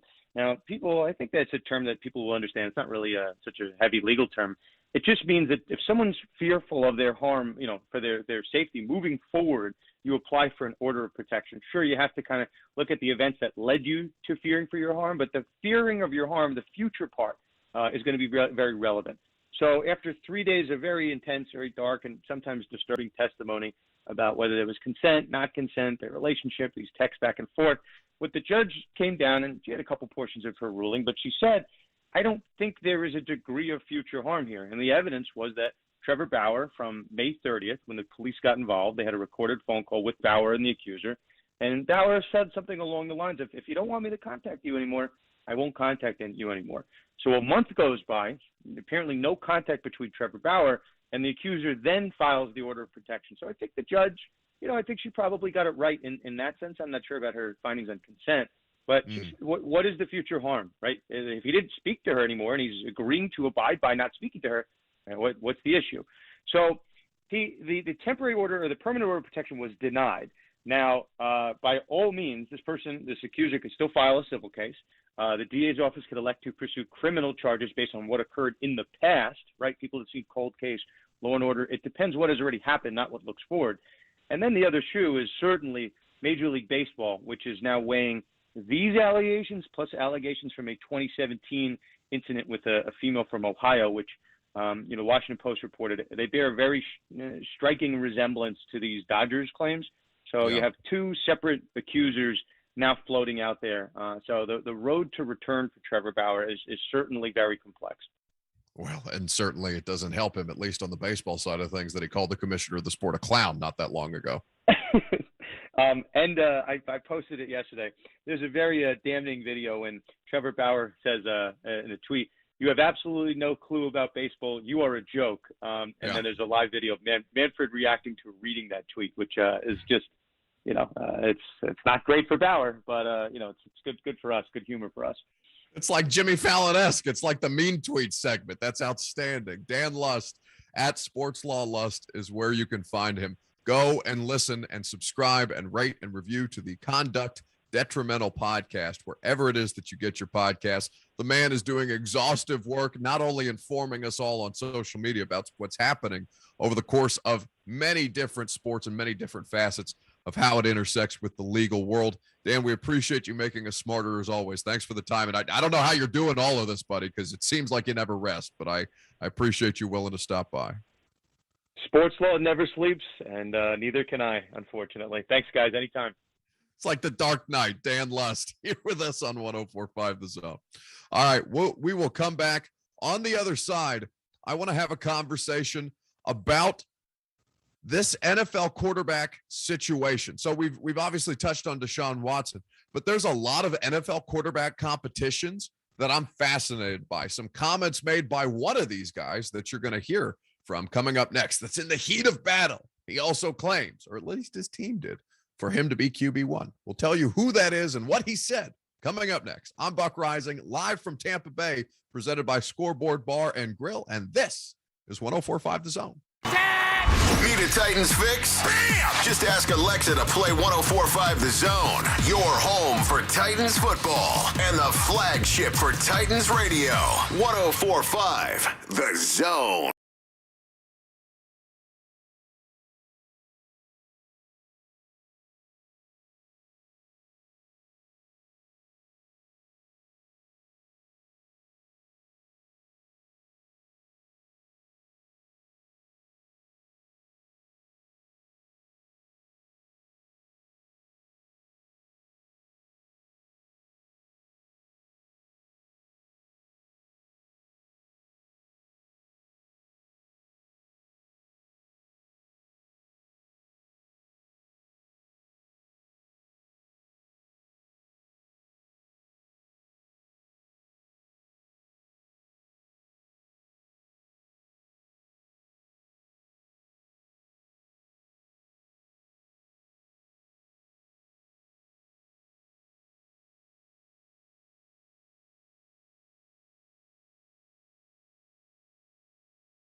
of Bushwhackers. Make sure you go get you some. And while you're there, some sports, some music, they got everything at Scoreboard Bar and Grills. Really appreciate Dan Lust taking some time, man. I feel so there's so much there to process. I don't know how, because we went through 5 different things with Dan, all on a legal standing, all different cases, all with varying degrees of context, and the man rattled it off. I mean, this is what he does for a living, I understand, but like, I'm not that good at my job. I don't know how he's that good at his job. Is all I'm saying. Biggest takeaway: the more every development that comes with the Deshaun Watson case, the more complicated it gets, and the further away he seems to be from playing football. Oh, yeah, because I was going to ask Dan. I was like, and Dan there's no way for Dan to be able to answer this, but like basically the next question was, well, how much further does this get him from playing actual football? And the answer is this dude ain't anywhere close. So the Texans can run him out there and put him at safety during a training camp practice. By the way, I bet training camp practices with the Texans are so awkward right now because they tried to end training camp like 3 weeks ago before the first preseason game. It has to be nothing but distractions down there. Nothing but distractions. Well, listen, and I mean, you would be shocked, and I think the audience would be shocked by how many NFL teams aren't actually trying to win, and how many of them are just trying to get through the current situations that they're in. Like the Chargers famously have done this throughout the course of the history of their organization. The Texans are currently in that mold. I mean, I think that poor David Culley, man, like and I don't know how many diversity hires were made over the course of the NFL this year. All I know is that it wasn't nearly enough given the amount of candidates were out there. But David Culley being one of these minority hires that finally gets his first crack at an NFL head coaching job and then gets stuck with this bleep, my heart breaks for him because he's the next future former head coach of the Houston Texans. It sucks. 615-737-1045. Cousin Tower says his brain hurts from all the info that Dan Lust just dropped on us. And that's, I would say to you, Cousin Tower, because that's in the chat on YouTube, where famously all of our YouTube commenters are just stoned from 10 to 1. So Tower's the ringleader of that whole deal. Tower's the ringleader. Well, I'm scared that they're going to try to start selling in the comment section or something like that. We're going to then we'll be under investigation by the FBI. 615-737-1045. It's honestly like J. Martin Ramon. They have their fam thing, and you guys know how I feel about the fam thing. It drives me crazy. It's overused. They run it into the ground. Fine. But we just have a collection of stoners that hang out with us because the only people who are watching a sports talk radio show on YouTube in the middle of the day are people that are either unemployed and smoking pot or working from home and smoking pot. The comment just reads, brain hurt from all the info. Yeah. Brain hurt. Makes me so happy. 615-737-1045. Let's talk about some of these quarterback competitions last night. I was watching Mac Jones, rewatching a lot of the highlights, mostly because we were out to dinner and then I did primetime during the preseason game between the Eagles and the Pats. But I was rewatching Mac Jones and Cam Newton. Both look to be, perform pretty well. And again, preseason is what preseason is. And the Philadelphia Eagles are wretched. My God, Joe Flacco, get off the field. It's so bad. It shocks me that this man is still taking snaps, preseason or not, for a professional football organization. And I love Joe. I love his hair. I wish I had his hair. I've got great hair. Joe Flacco's hair, elite. But regardless, there are so many great quarterback competitions happening in the NFL right now. We went through the list of them. We found 5. We put it on a poll at Buck Reising on 104.5 The Zone is where you can vote on said polls, which is the best of the quarterback competitions at this moment. Because Cam Newton clearly has the affection, what little affection that Bill Belichick has in his body. Cam Newton clearly has a place in Bill Belichick's mind, or I don't think it's his heart, but whatever it is, he clearly sees usefulness in Cam Newton as a quarterback for him right now.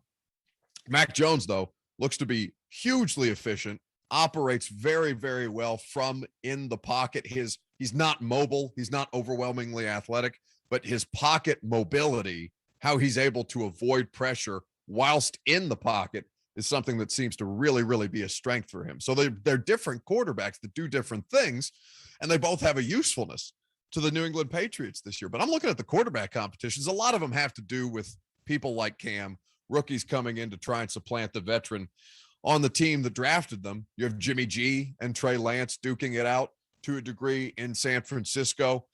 You have the situation with, and I want to make sure that I have the full list in front of me, but you have the situation with Drew Lock and Teddy Two Gloves, Teddy Bridgewater, who I completely forgot is in Denver, and which, by the way, we thought was going to be a landing spot for Aaron Rodgers, and still may be when eventually he gets traded from the Green Bay Packers. It just will not be in the coming season. So you've got Teddy Bridgewater and Drew Lock. You've got Mac Jones and Cam Newton. You see Taysom Hill and Jameis Winston, which is the most interesting of them, because we went out to dinner with a couple of our buddies, Teron Davenport and PK and John Ledyard and Michael Kist, who live down here in Tampa, and Mike Kist, who, has just taken a complete, he's basically boasting that he's retired as a podcast czar for SB Nation while holding court at the restaurant last night. Restaurant was fantastic. So good. Where we went to Colombia, Spanish, Cuban food. Oof, chef's kiss. I was several palomas deep by the end of that proceeding. But anyway, so we're talking to Ledyard, who obviously covers the Bucs for Pewter Report, who was on the radio show yesterday, and he goes, I really think they're going to start Taysom Hill. I think that this division, I mean, the Bucs are already going to run through most of the NFL, but I think the NFC South is just a giant pile of crap. And that they're going to come after, that Sean Payton is going to attempt to come after the greatest quarterback in the history of football with a tight end playing quarterback. That's how they're threatening Tom Brady. Well, what's funnier, to follow Drew Brees with a tight end or to follow Drew Brees with Jameis Winston? I mean, both are laugh out loud funny, but not nearly as funny as what's happening in Chicago, because this one didn't make the poll. But Lucas said, I haven't heard this audio yet, but of course, QB1 in Chicago right now is Andy Dalton. Their Twitter account told me so. So it must be so. So that in itself is laugh out loud funny. And then, of course, they take Justin Fields in the first round this year. They trade up to get Justin Fields in a move that was, I don't know if it was surprising, but I did not necessarily, I knew Chicago needed quarterback help. I did not think that they would go up and get Justin Fields the way that they did. And it's good that they did, because they need it so badly. They've had such wretched quarterback play there for the last couple of years. And if you want to weigh in, 615-737-1045, 615-737-1045. What's the most interesting quarterback competition in the NFL right now? Because what's happening in Chicago to me is laugh out loud funny. Funnier even than trying to follow future Hall of Famer, first ballot Drew Brees with Jameis Winston or tight end Taysom Hill playing quarterback. I would like to hear your guys' responses. But in the meantime, I want to laugh at something that Andy Dalton said, because according to Lucas in this audio that was found, it is not Justin Fields' time. It is indeed Andy Dalton's time, according to QB1 himself. I know who I am. I know who I was created to be. I know where my identity lies. And so do I want the fans behind me and this team and all that kind of stuff? Yes. Do I want them behind Justin? Absolutely, I do. But that's not my focus. I can't focus on all that right now. Like I've said before, Justin's going to have his time, and Justin's going to have a great career. But right now, it's my time, and so my focus is on being the best player I can be for this team and do everything I can to help this team win. Okay, so it's a good answer by Andy Dalton, because he's not saying I want Chicago fans to support. I don't just want Chicago fans to support me, and they don't, by the way. They want Justin Fields so very, very badly. But he's saying, I also want them to support Justin Fields. I want them to support this team. On and on and on it goes. But like, Andy Dalton, it's not your time. If it was your time, they wouldn't have drafted a quarterback in the first round. It's just, their Twitter account can lie to you all that it wants to about being QB1. But buddy, you are so fast the hell out of there as soon as Matt Nagy goes 1-2 as head coach of the Chicago Bears with Andy Dalton as quarterback. Fans at Soldier Field are going to be screaming for Justin Fields, even if he looks disoriented the first time you put him out there, because the Bears' schedule is kind of brutal this year. 615-737-1045. We'll take your calls. Scott will lead us off on the other side. What's the best quarterback battle in the NFL right now? Don't forget, Coach Dave McGinnis of Titans Radio is going to join us as well. We'll talk Titans for the first time today, because really it's been all Vols and NFL and legal stuff. Fun. I'm Buck Reising. This is 104.5 The Zone, live from Tampa Bay, presented by Scoreboard Bar and Grill. Coming Coming up today on the 3HL. We'll talk college football with Chris Lowe. He's got some unbelievable draft stats for the University of Tennessee. You're going to want to check that out. Well, speaking of college football, how are things going in Knoxville? Jason Swain, fellow VFL, is going to be here. That is correct. And it's my favorite part of the week. It's Friday, which means it is Trash Talk Friday, like Oscar's Garage. Are you going to bring it? Oscar's Garage, bring it. I bring it. It's already been brought. Today, starting at 3 p.m. on 104.5 The Zone.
will be here coming up next, and we will get into all the nuts and bolts of what we want to be watching tomorrow here in Tampa Bay. That's where I'm broadcasting live from. Our coverage of the Titans joint camp practices with the Buccaneers, brought to you as always by Scoreboard Bar and Grill.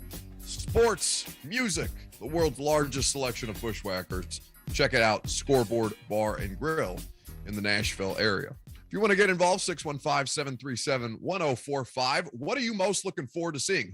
Which players are you looking to see growth and development from in this preseason game?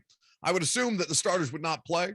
I would tell you that the starters are will probably not play, but certainly something that I'm going to be keeping an eye on, given how many Titans didn't get work against the Bucs this week.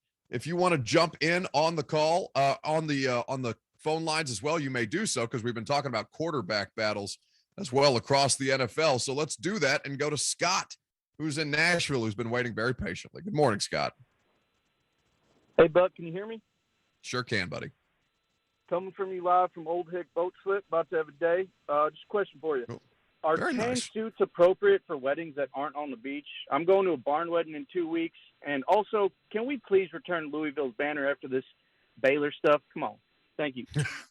I appreciate that. 615-737-1045. So tan suits, if you're going to a barn wedding, I mean, listen, it depends on like what shade of tan the suit is. And this isn't even Harrison who's called us to ask us about engagement party etiquette, things of that nature. I would listen. I have a tan suit.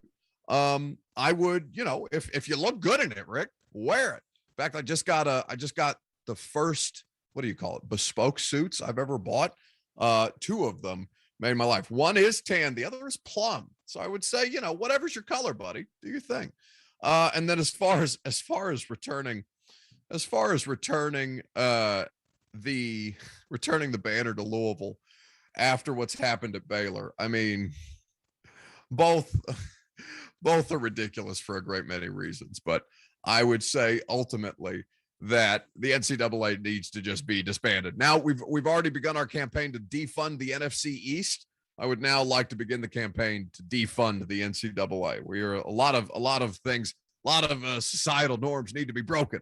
But let's first start with the worst division in football, and then of course the governing body of collegiate athletics that doesn't really do anything governing. They just sit there. Who do you want to watch in this preseason game tonight? I would love to hear from you. I've got some thoughts on this as well.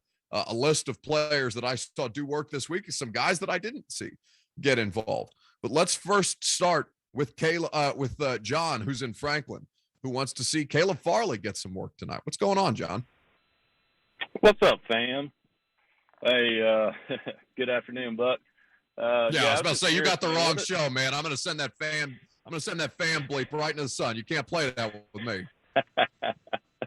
Hey, just curious, what are your thoughts? Are we going to see any of Caleb Farley at all this weekend? I mean, I saw him all week, but I don't know about tomorrow. I really don't. He's one of the guys on my list because Caleb Farley, listen, he had a, I think it was probably a break-even week for him against the Bucs, right? He looked fine. He looked, here's what I'll say. The biggest takeaway from the Caleb Farley stuff over the course of this week is that he does not look physically, athletically, or, movement-wise. He doesn't look limited at all from the back procedures that he's returned from. And it is so good. If you're looking for positives out of the last 2 days, more than anything, it's so good that both Caleb Farley and Bud Dupree have not missed a practice. Now, they haven't done full practices all the time, but since both were activated, one from NFI in the case of Caleb Farley and the other from PUP, they have both been through every practice since returning from their injuries. That's such a big win if you're somebody who's monitoring injured players in Tennessee. Now, on the offensive side, it's been a bleep show. But, Vrabel wouldn't speak to this yesterday, and I kind of understand why he does what he does about this. But for the head coach, he doesn't want to, even Ryan Tannehill, who I don't anticipate seeing any starters out there tomorrow. And I don't know that for sure. I'm not reporting that. I just say keep your expectations low. I'm almost I'm almost 95% sure it's going to be the Logan Woodside show. Given, how little work the offensive did in the 2 practices, which matter vastly more than the preseason game. Farley, though, Vrabel doesn't want to rule any of them out because he thinks that it would lead to a lull in engagement, right? If you know that you're not going to be putting any work in prior to the game, then you're not going to be sharp. You're not going to be on your toes. And I get that from a coaching standpoint, but I don't think there's anything wrong with being yeah, Caleb Farley, he's not, because the last time, now here's what I'll say. The answer has changed from the last time that we asked Mike about this before Atlanta, because before Atlanta, it was just Caleb's not ready yet. Today, or I guess yesterday when we asked Vrabel about it, it was more in line with, we're just not ruling anybody out at this point. And I'm paraphrasing there, but that was the theme so far. 615-737-1045. What are you most looking for? Who are you most looking forward to watching? Who do you need to see growth and improvement from in tomorrow's preseason game against the Tampa Bay Buccaneers that you can hear, of course, on 104.5 The Zone? Titans Radio's coach, Dave McGinnis, will join us coming up next, by the way, and we'll get into this with Mac in greater detail. Let's go to Ryan, who's in Lebanon, who has a question about the Titans. What's up, Ryan? Hey, guys. How's it going? Love the show. Thank you. I want to talk about the offensive coordinator. How's he going to call the football game on Saturday? Is he going to call it like Teddy Hill's in there or Woodside? Also, I want to see A$AP Ferg, see what he's going to do this year for us. I'd love to see him out there a little bit more Saturday. Happy Friday, guys. Hey, happy Friday to you, Ryan. Thank you so much for the call. 615-737-1045. Calls have been great today, by the way. So, how Todd Downing is going to call the game, it doesn't matter who the quarterback is, right? The game plan, there's not necessarily a game plan for these preseason games. There will be packages that they have installed. It's really more about, can the players, quarterback, execute the call from the offensive coordinator, Todd Downing? Can he execute at the line? Can he set the protections? Can he get the guys lined up where they need to be lined up? And then from the standpoint of the other players on the field with him on the offensive side of the football, can guys like Des Fitzpatrick, who have been under some heat, not just by us in the media, but certainly by the coaching staff, because I don't think they like him very much, Luke, which puts John Robinson in an awkward position, because I don't think they're fans of Des Fitzpatrick, or at least the way that he's going about his business right now, which, that's a conversation for another day. But they're just looking to see how they execute from a basic standpoint. It's not a game planned game. They are not strategizing for the Tampa Bay Buccaneers in real life. They're not strategizing for a Todd Bowles defense. They're strategizing for themselves. Okay, how can we implement in a live game situation reps that we've practiced on the field, play calls that we've practiced on the field, how guys get lined up, how you set protection, how you pay attention to the difference in your protection if you're a quarterback, from a 3-step drop to a 5-step drop to a 7-step drop. Are you operating efficiently within the scope of a very, very much pared down offense? Now, listen, Dean Pease threw a lot at Logan Woodside last week. There were blitzes coming from all over the place. He sent a safety straight into Logan Woodside's forehead in the middle of that game. And that's a good lesson for Logan Woodside to get rid of the football. But more than anything, it's about the execution, the mechanics, and the finer points, the nuances of each position and how it's coached. Now, Anthony Ferkser is a fascination to me, because Anthony Ferkser is another player that I want to see more strong performances from. This is a tight end group that is very, very much unknown. Jeff Swaim has been out of the picture at this point for several weeks now. Luke Stocker was brought in to help bolster that depth. He's a player who this team is intimately familiar with. But Anthony Ferkser's role within this offense remains a fascination because of how he is going to need to take advantage of one-on-one matchups that are created. How does he work against linebackers over the middle when Julio Jones or A.J. Brown are receiving double coverage, because defenses are going to have to account for them that way?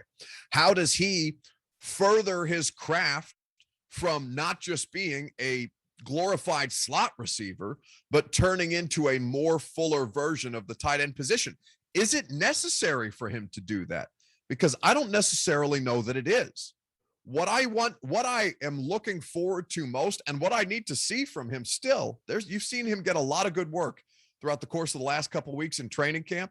But as it was pointed out to me yesterday, this offense on the whole hasn't practiced together once in its fully formed version, whether it be the offensive line, Derrick Henry, Ryan Tannehill, Julio Jones, A.J. Brown, and ASAP Ferk, as it was described. They haven't worked together in a practice yet altogether because of the way that injuries have kind of staggered things and maintenance days have come into play. Ferkser has a lot to prove, and his opportunity to prove it is coming up very, very soon. Preseason games matter for a guy like that. We'll come back and we'll talk about it with Coach Dave McGinnis on the other side of Titans Radio. Of course, this is your flagship home for Titans Radio, where you can hear the game between the Titans and the Bucks.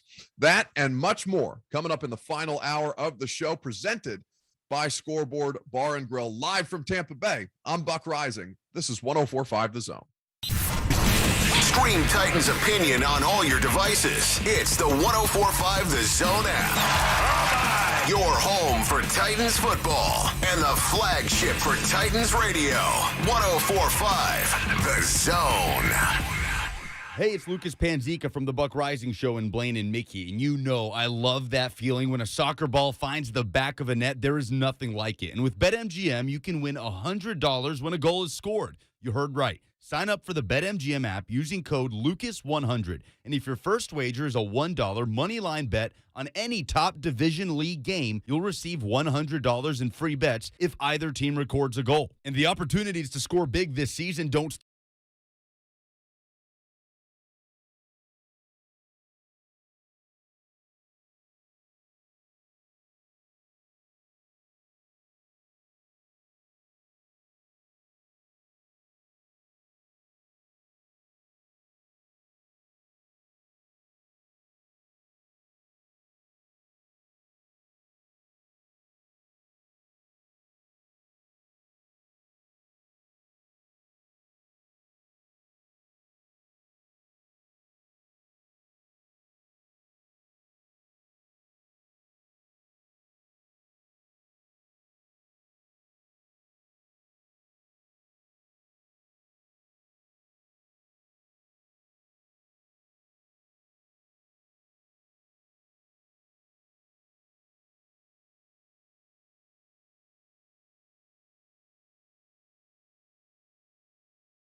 morning. We had broadcast meetings. I mean, we're still working, trying to put this thing together so that we can bring the best product available to our listeners tomorrow. So we're still working a little bit, Buck, just like we've been working all week with you at those practices. So it's been a good trip. It's been a very productive trip, and I've enjoyed it. I'm looking forward to tomorrow night, as I know you are.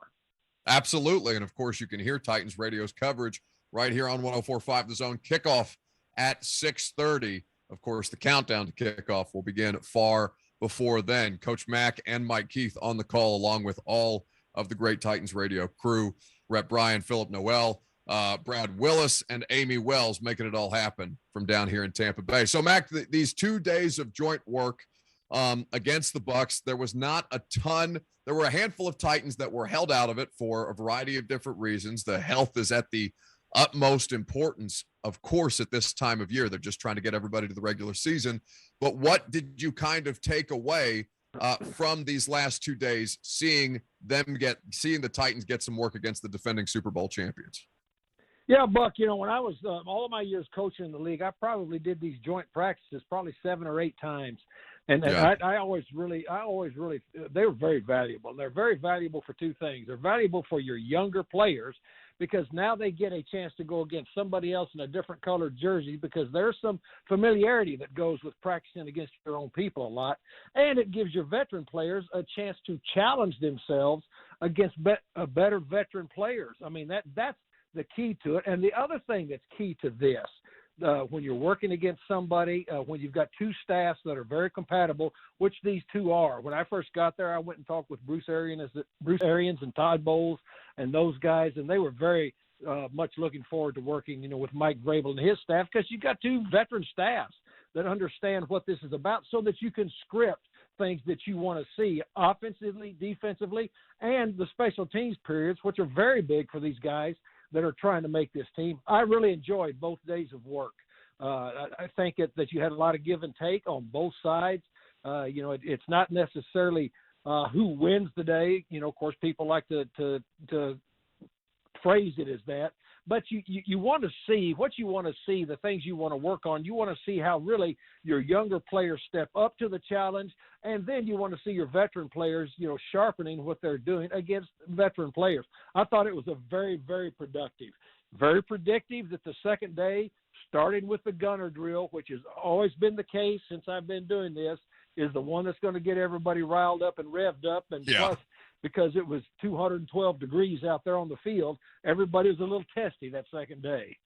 Oh, my God. I mean, you can't call them full-on fights, but certainly 5 different instances throughout the course of Thursday's practice where a Titans player got into it with a member of the Tampa Bay Buccaneers. The temperatures were not the only thing that were running hot yesterday out there on the practice field. So let's start with the secondary, Matt, because they did. We're not here to do winners and losers off joint training camp practices, as you said, but that is basically what sports talk radio is. So I looked at that first day for this Titans defense, particularly the secondary against Tom Brady. 3 different members of the secondary, 3 different defensive backs getting interceptions off of him, and the way that Brady spoke about the disguise in coverages that the Titans like to use really, really stood out. How were you seeing that come into play, especially off that first day of practice, and how did you see Brady kind of rebound in the second day of work? Because he looked a lot cleaner on that Thursday. Well, Brady's going to be clean. Come on. But the thing about it is when you go into it, the thing that I liked, and again, as I say, this is very important that you have these 2 staffs that are very compatible, that understand what you're going to be working on. And you understand this too. None of this film goes out anywhere else. That's the other agreement that you make, when you come together like this. And so, we talk about the dust-ups at practices, and I'm going to answer your question in a minute, but it's much more productive than, say, what went on against the Rams and the Raiders, where they had to cancel completely the practice because they were fighting. You know what I'm saying? Yeah. And so when you've got two staffs that have control of their teams and are willing to work compatible together, then you're able to work on some things and show some things. And the Titans secondary and their defense, they were using, they did not use any bogeys or disguises in their first Atlanta game. They were working on some of those, which you have seen at practice. They work on all year, right? I mean, all preseason, in the practices and the times that we're standing out there being able to watch training camp. And so they put some of those in, and it was effective. And Tom Brady was just being very honest with it, as is, and you watch Todd Bowles' defense. I mean, I know you watched both sides of it. Todd Bowles was bringing a lot of pressure. He was bringing more than 4-man pressure, during the session, which is what, they had scripted and they wanted from both sides. So what I will say with this is what I really wanted to see, and I because you got your first look at Caleb Farley, going, in extended 1-on-1 periods and extended 7-on-7 periods. Elijah Bolden, we got to see him, a little bit, quite a bit in that slot. And the interceptions are nice, but what I like to look at, Buck, when I'm watching the young secondary guys going against quality competition is positioning and how much poise they have at the catch point, all of those types of things. And plus, I like to see how they react after getting beat, and you're going to get beat, in one-on-ones, especially when you're going against this group. So I thought it was excellent work. There's so many teaching moments that you can take from these two sessions that, I mean, they will be going over those films for a while because it's great work, and it's great emphasis work on, see, look, you did this because your technique was solid. You did this because you panicked a little bit. It's great learning experiences. As a young player, when you work against another team in an environment like this, you're going to come away with some marks on you. You're going to come away and get some marks, but if you learn from those marks, it can accelerate your learning curve pretty quickly. I thought it was so cool. Coach Dave McGinnis of Titans Radio here with us on 104.5 The Zone, presented by Farm Bureau Health Plans. Mac, I stayed mostly with the Titans side of things. Of course, they were working out between both of these teams throughout the course of these practices, but just based on, the team that I cover and the information that fans back at home want the most to be delivered to them on social media. So that's kind of where I gravitated. I thought it was so cool to see Mike Vrabel definitely chirping at a lot of the Bucs players, but after plays, he was giving them as many coaching points as he was his own players. I thought that was something that maybe it may not be unique. It's just something that I observed based on the work that they were getting out there and how much he just can't help himself, it seems, from coaching up these guys. Well, at first, look, Mike Vrabel is very well respected throughout this league. Okay, first of all, I mean, he's a 3-time world champion, and he was a dude on those teams, all right? Yeah. Just like Tom Brady was. So that garners you immediate respect. Both of these head coaches are highly respected by players throughout the league. By players throughout the league, both of these head coaches are highly respected, as are their staffs, just because they know they do it the right way. And so, I enjoyed it. And, what we did as Titans Radio, Mike Keith had us watch the defense the first day, and then we watched the offense the second day, because as much as is going on, there's a lot of sensory overload if you just come to watch, because it's going on simultaneously on two fields, that are apart, and they have, a beautiful setup there at Tampa. So that's the way that we watched it. And so we were able to concentrate on people, and I've had people ask me, well, if you come to these things, what should you do? And I said, you need to come with a very distinct idea of individuals that you want to watch, and then focus on that, because as you well know, Buck, and you can attest, and I'm sure you've already told all of your listeners, I mean, there's a lot going on at these practices. Yeah, I mean, your sensory overload is such a great way to put it, Mac, because I feel like, I was watching so much of it, and then I'd go back and read everybody's, just to kind of cross-check my own information. Right. Go back and read everybody else's observation, be like, I had no idea any of that was going on, because it was on a completely different field. But from that stand, and this is what makes Titans Radio such a fantastic operation, how buttoned up Mike Keith and you guys are about the way that you're judicious about how you spend your time. Of course, Titans Radio broadcasting on Saturday from Tampa Bay between the Titans and the Bucs. Mac, I want to kind of circle back to Caleb Farley, and then we can also talk about Elijah Molden as well. But Farley, I thought, things kind of evened out for him over the course of the 2 days of work that he got. He had a really nice breakup on Mike Evans. You saw the recovery speed. You saw the length that makes him so uncommon at the position, the fluidity of motion, as we've talked about before. And then, a lot of, because it may be the best collection of skill position talent in the NFL right now on the Bucs. There were a couple guys that got him in those one-on-one drills that are obviously skewed towards the offense anyway. You understand that. But where I see him, Mac, get beat, not with regularity, but enough that it kind of caught my attention, was on in-breaking routes as the outside corner. And I'm wondering if you can kind of diagnose for the audience whether that was your observation as well, and what kind of stood out about those plays in particular. Well, and what you've got to put into context, Buck, when you're watching those types of things, is what man-to-man defense they're working on at the time. Okay, if you're working on a man-free defense with the middle of the field closed, then you're going to have an outside attitude, and you're going to have a low hole rat player underneath on those routes. You know what I'm saying? Yeah. Now, if you're working on 5 under 2 deep and you're supposed to take the inside away, then you're going to drop down with an inside attitude. And if you're getting beat inside on those, that's not good, because then an inside route's got to go over the top of you, knowing that you have help over the top. So a lot of times, when you're calling defenses in those types of periods, you're saying, okay, this time we're in man, I want you in 1. This time we're in man, I want you in 1 rat. This time we're in man, I want you in 0. This time we're in man, I want you 5 under 2 deep. So you've got to understand or know what they are working on at that point. Okay. Right. So the thing that you look at when you're watching, especially one-on-one, and you correctly said this, it's all skewed to the offense. One-on-one is, because you've got nothing in the middle impairing anything. You've got no rush. Now, Bruce Arians and Mike Vrabel run their 7-on-7s very well, because they put a clock. They put a clock on the quarterback. Right. But to your point, Caleb Farley's still learning how to play the position. I mean, he really is. I mean, and plus at the National Football League level, this was the most extensive work that he had. I thought he did fine, and he got beat some, because guess who Mike Evans is going to beat? A lot of people. A lot of people. You've got to get out there and challenge yourself. That's what you have to do, and that's what I watch with younger players, and that's what I used to counsel younger players on when I was coaching. When we were going into this type of environment, challenge yourself. Do not play with the seatbelt on when you're going in one-on-ones. Put your heels on the edge of the cliff and challenge yourself, so that way we can know, where we need to move and improve. So I like what they did.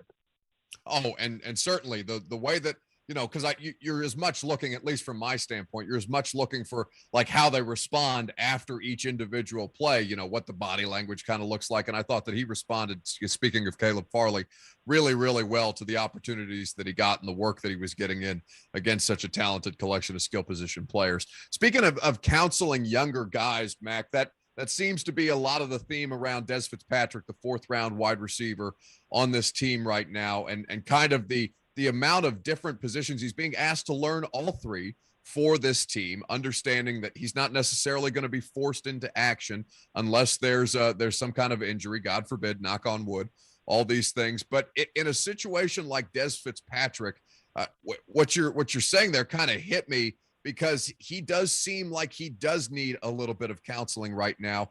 And even, I guess, Mac, are you seeing him kind of grow and develop from a week ago, basically, when his head coach kind of challenged him at the podium and says, I need to see a lot more from this dude for him to be able to earn more preseason reps? Well, he's got to take that to heart, because Mike Vrabel doesn't say things like that just to say them. I mean, and again, Mike Vrabel was a very accomplished player in this league. He knows what he's talking about when he's talking about a player as to where they are. And Des Fitzpatrick, I mean, has got one of the best. Rob Moore is one of the best coaches he could ever have. I mean, Rob played for me. I know who Rob Moore is. So anyway, a lot of people, come into and get up to speed in the National Football League at different speeds. And so, but Des Fitzpatrick has to take all of this. He has to take all of this to heart, and he has to take all of this advice, and he has to also take all of these observations and understand, look, you're not playing football now just to play football. You're playing football for your job. And so that's, what he needs to understand. And I think that's kind of what Mike Vrabel was trying to tell him. Look, I mean, it just goes back to the old adage, and I know our listeners have heard me say this many a time, and it's true. It was true 100 years ago when this league started, and it's true today. It was true 35 years ago when I first came into the league. It's true today. Every day is an interview. Every day is an interview. That's why the mental aspect and the grind of this game is both mental and physical, and you've got to embrace it. Coach Dave McGinnis to Titans Radio here with us on 104.5 The Zone, on the call with Mike Keith and the crew tomorrow down here live from Tampa Bay when the Titans square off against the Buccaneers in this preseason game. So, Mac, I know there's a million different storylines that you guys are having to track because of the amount of players on rosters right now in the preseason game, but who, if you can single out for the audience a couple of players who you're looking to see growth and development from a technical standpoint, from game 1 against Atlanta to game 2 tomorrow, who are you kind of honing in on? Well, I mean, I honed in on Dylan Radins, in this whole session, and I really liked it because, as I said, Mike had decided for us that, as I've already said previously, we were watching defense first and second day. We honed in on the offense, and then specifically, I honed in on Dylan Radins to watch him, and I really, the first inside run drill they had, they were backed up to us with the offenses back to us on about the 5-yard line going out, which means we were in the end zone, where we all watched it from, and about 15 yards from us, and so they line up for the first outside zone run, and Mike Keith goes, Mac, look who he's lined up against, and it's Ndamukong Suh, and I went, great. That's good. That's perfect. Yeah. Because that's what you need. Because, look, he's never seen anybody on a practice field, other than Big Jeff, like Ndamukong Suh, but that's on another team. And so they ran an outside zone, and the back was able to bounce outside, and he made a nice block. I'm not saying he drove him out of the back of the other end zone, or I'm not saying he pancaked him or crushed him. Nice block. So he's getting better. I want to watch him. Because I think this guy is going to be a nice addition to the offensive line. But he's improved. He has improved. And the thing that everybody needs to keep in mind, even Dylan Radins, I mean, he played one game last year against Central Arkansas. Well, I'm not sure he saw Ndamukong Suh at Central Arkansas. I mean, I'm just guessing. And then and so to me, he played one game, and just like Caleb Farley has not played tackle football since 2019. Okay. Yeah. So it takes a little time to get back into it. I'm also very interested in watching this running back position because 1 and 2 are not going to play, and so 3, 4, and 5 they move up to 1, 2, and 3. Let's see who takes advantage of that. And then let's see what goes on to me at that tight end position behind First. Yes. I'm interested in watching that too.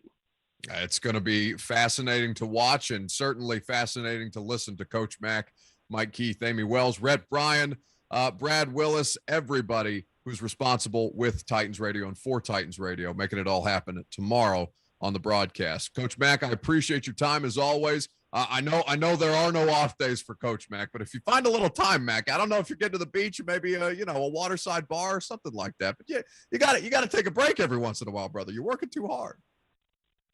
No, I don't. I'm really not working that hard. The thing about it, Tampa's a pretty cool city. We've been, I've been here, several times, with the teams that I've been with. But when you're coaching, you never really get to get out. I mean, we've been to some nice restaurants here. There's some nice places within, pretty close walking distance of where we are, where we're staying downtown. And so, yes, I mean, I've enjoyed it. I know that you've enjoyed it too. I thought it was very productive. And I look forward to seeing you in the press box tomorrow, Buck. You sure as hell will. Coach Dave McGinnis, presented by Farm Bureau Health Plans.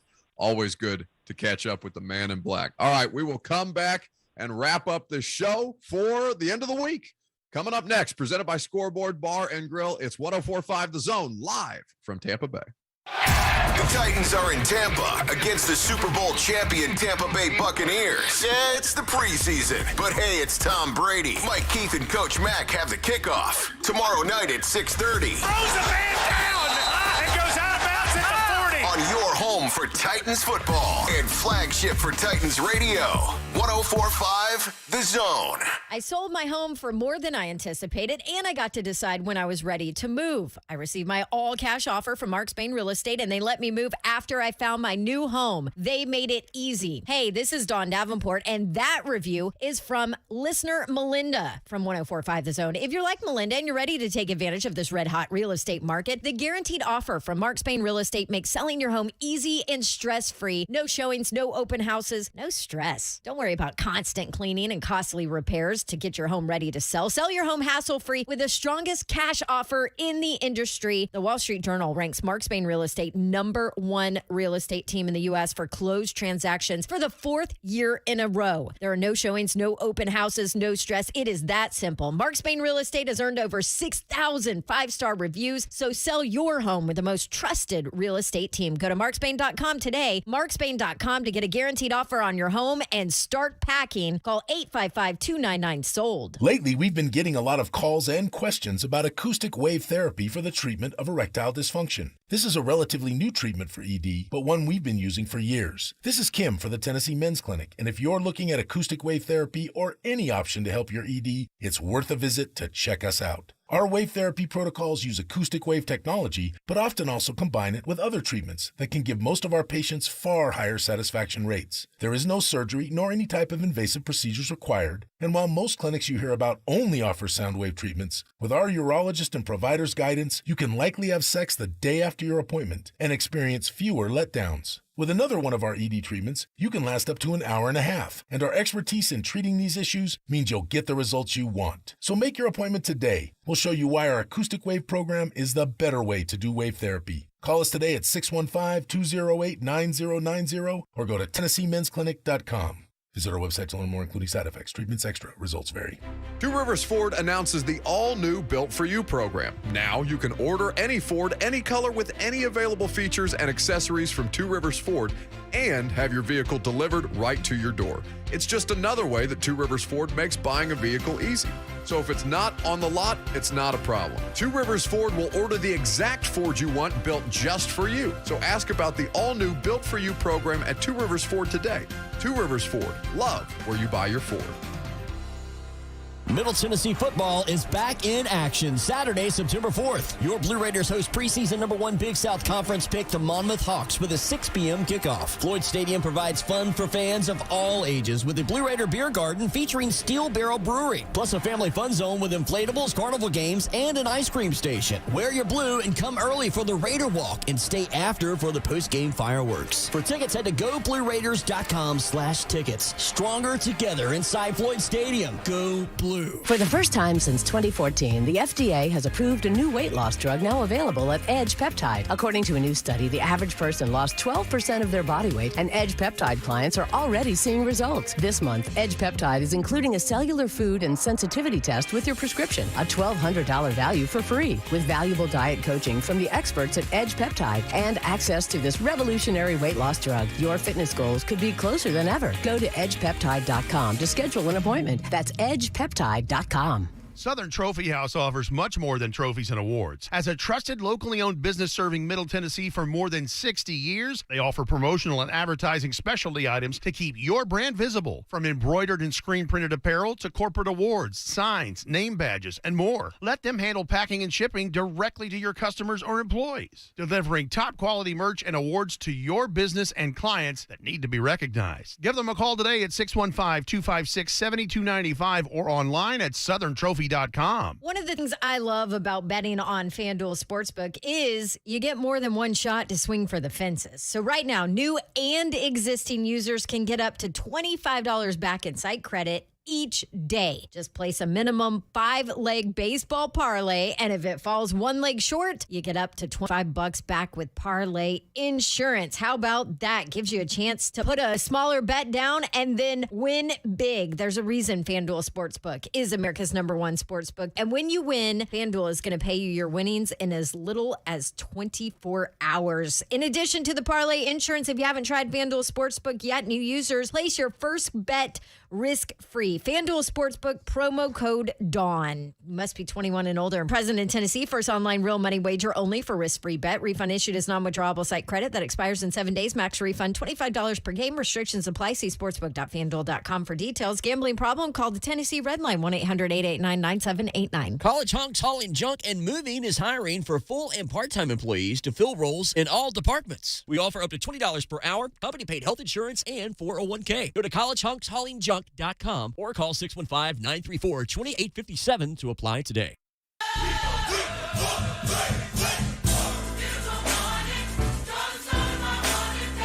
Makes me so happy. Not just because it's the end of the work week, even though it's not really, but I love a little Sunday service choir to wrap up the show. Even though I protest and I rebuke in the name of Jesus the word fam on this show, I love each and you're damn right, Caleb Farley. Send it into the sun. I do appreciate each and every one of you who make this show possible, who make this show fun for me and Lucas to do. There is no show without this fantastic audience, even if you're all a bunch of potheads and your comments on YouTube. We'll do the poll questions here in just a second. Hey, some people took issue to that, by the way, in the chat. Who did? A bunch of our listeners, Far Sender, Karen O'Keefe. Hey, we're not smoking pot. We're enjoying the show. Karen O, what's her last name? Karen O'Keefe? Yeah. Oh, what?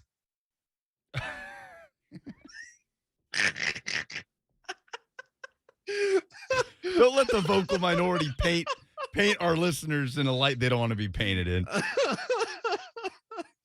Oh, okay. Let's plug a bunch of stuff before we do polls. Lucas and Will Bowling are on the call. What time does the 104.5 The Zone High School Game of the Week begin, Lucas? And what time, where can people find you if they want to come say hi? What time can they hear your broadcast? Yeah, we'll be up in the press box at Montgomery Bell Academy. Game got moved. Was supposed to be at Ravenwood initially. Pre-game at 6, kickoff at 7, and then post-game Friday night finals until 11 o'clock on 104.5 The Zone. If you're out at a game, whether you're covering it as a fan, call in, give us a score. We're going to have a good time. Wall-to-wall coverage tonight. Indeed. And, of course, Titans radio pregame coverage will begin with me from 3 to 4:30 p.m. on Saturday, the Lee Company countdown to kickoff. It's the first time we're doing it. We're going to do it before every Titans game. And then, of course, Blaine, Mickey, and Dyson lead you into Titans radio's coverage, and Jim Wyatt and I will have the pregame hit from the booth with Rhett Bryan before the game begins. All right, enough plugs. Polls. Stop the count. Stop the count. The polls have closed and the votes have been tallied. It's the segment where bias takes over and nuance goes to die. Now, here's your favorite Buck Reising Show daily correspondent, Lucas Polzika. What's the most interesting QB battle in the NFL? Drew Lock against Teddy Bridgewater with the Broncos, Cam against Mac with the Patriots, Taysom Hill, Jameis Winston with the Saints, or Jimmy G and Trey Lance with the Niners. 46% say it is Cam Newton and Mac Jones. 29% say Taysom versus Jameis. 17% say Garoppolo versus Lance. Only 8% say Lock versus Bridgewater. Did have one reply. Dale Murray said Fields against Andy Dalton. Well, that's the funniest because Andy Dalton thinks he's QB1 still. He's been lied to by the Twitter account. Now he's believing his own hype. But the funnier the more interesting one, honestly, is how they follow Drew Brees with both of these incompetents that I believe to be quarterbacks for the New Orleans Saints, because I don't think either of them are any good. Love Jameis Winston, man. He's just a never-ending trail of funny. Me too. He can air hump to techno music all he wants. It doesn't mean he's not going to be a terrible quarterback for the Saints. For any of you who've seen that viral video going around. Is this Andy Dalton's time? Yes or no? 75% say no. 75% of the audience is correct. It is not Andy Dalton's time. Andy Dalton's watch has ended with all those trips to the playoffs that they never won a game. Which Titans players need to show progress tomorrow against the Buccaneers? Puka says Fitz coming up on his last chance. Introvert says, is Caleb Farley playing? Not that I need to see progress from him, just wondering, which we do not know. Troy says, I'd like to see McMath and Dez make some big plays. At Snap Off then says his name rise with Pez Blitz Patrick. Yeah, I just don't think he's going to – I don't think he's going to play that early. Like, I think it's going to be another situation where Racing McMath has not been anything special either. So he better be special teams god because, like, wide receiver, he ain't cutting it. And this team is already heavy on the numbers. If they keep him, it's going to be because he needs to play special teams. Right now, Nick Westbrook-Akita, who people are like rooting against in a weird way. I'm surprised by.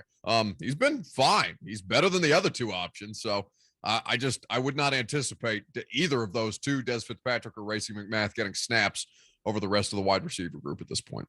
Will Pac-Man Jones be better as a boxer than as a corner? 86% say no. Puka says neither. This is a bad idea. We didn't even talk about Pac-Man Jones. He's going to fight in Barstool's Rough and Rowdy. And I watched the preview. It's just some meathead dude from Boston yelling, I ain't scared of no bleeping corner. Except this corner actually threatened Jim Wyatt's life one time. So, maybe head on a swivel out there. Last one of the day. Was that Ric Flair on the train? 55% say yes, despite Ric Flair vehemently refusing and denying all allegations. Listen, I mean, it's not a bad spot. Like, if anything, good for Ric Flair if that was Ric Flair at his age. It would be on brand, right? Like, it was a believable thing. Oh, sure. I mean, listen, I believe me to be his only alibi for not actually being on that train, because I saw him drinking a glass of red wine by himself watching SportsCenter at the hotel bar here in Tampa. And, he gave us a woo as he walked by. I wasn't going to ask him like, oh, yeah, no, because the people that I was sitting with goes, hey, Nate. And he just turns around and goes, woo.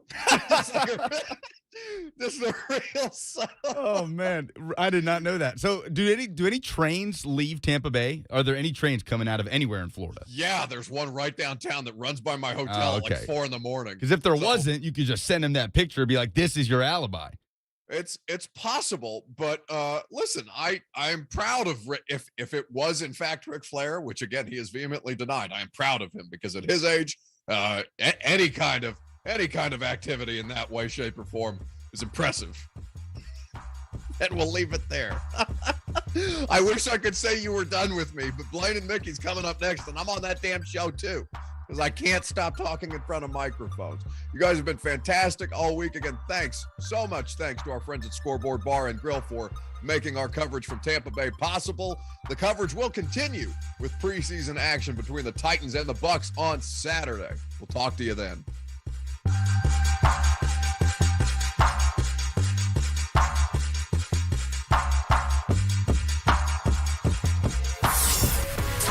The Pro Way, taking you inside the transition from retired athlete to business. Every Monday morning at 8 with Tennessee football legends Joey Kent and Kevin Dyson. 3, The Pro Way. Download now at Apple Podcasts, Spotify, and wherever you get your podcasts.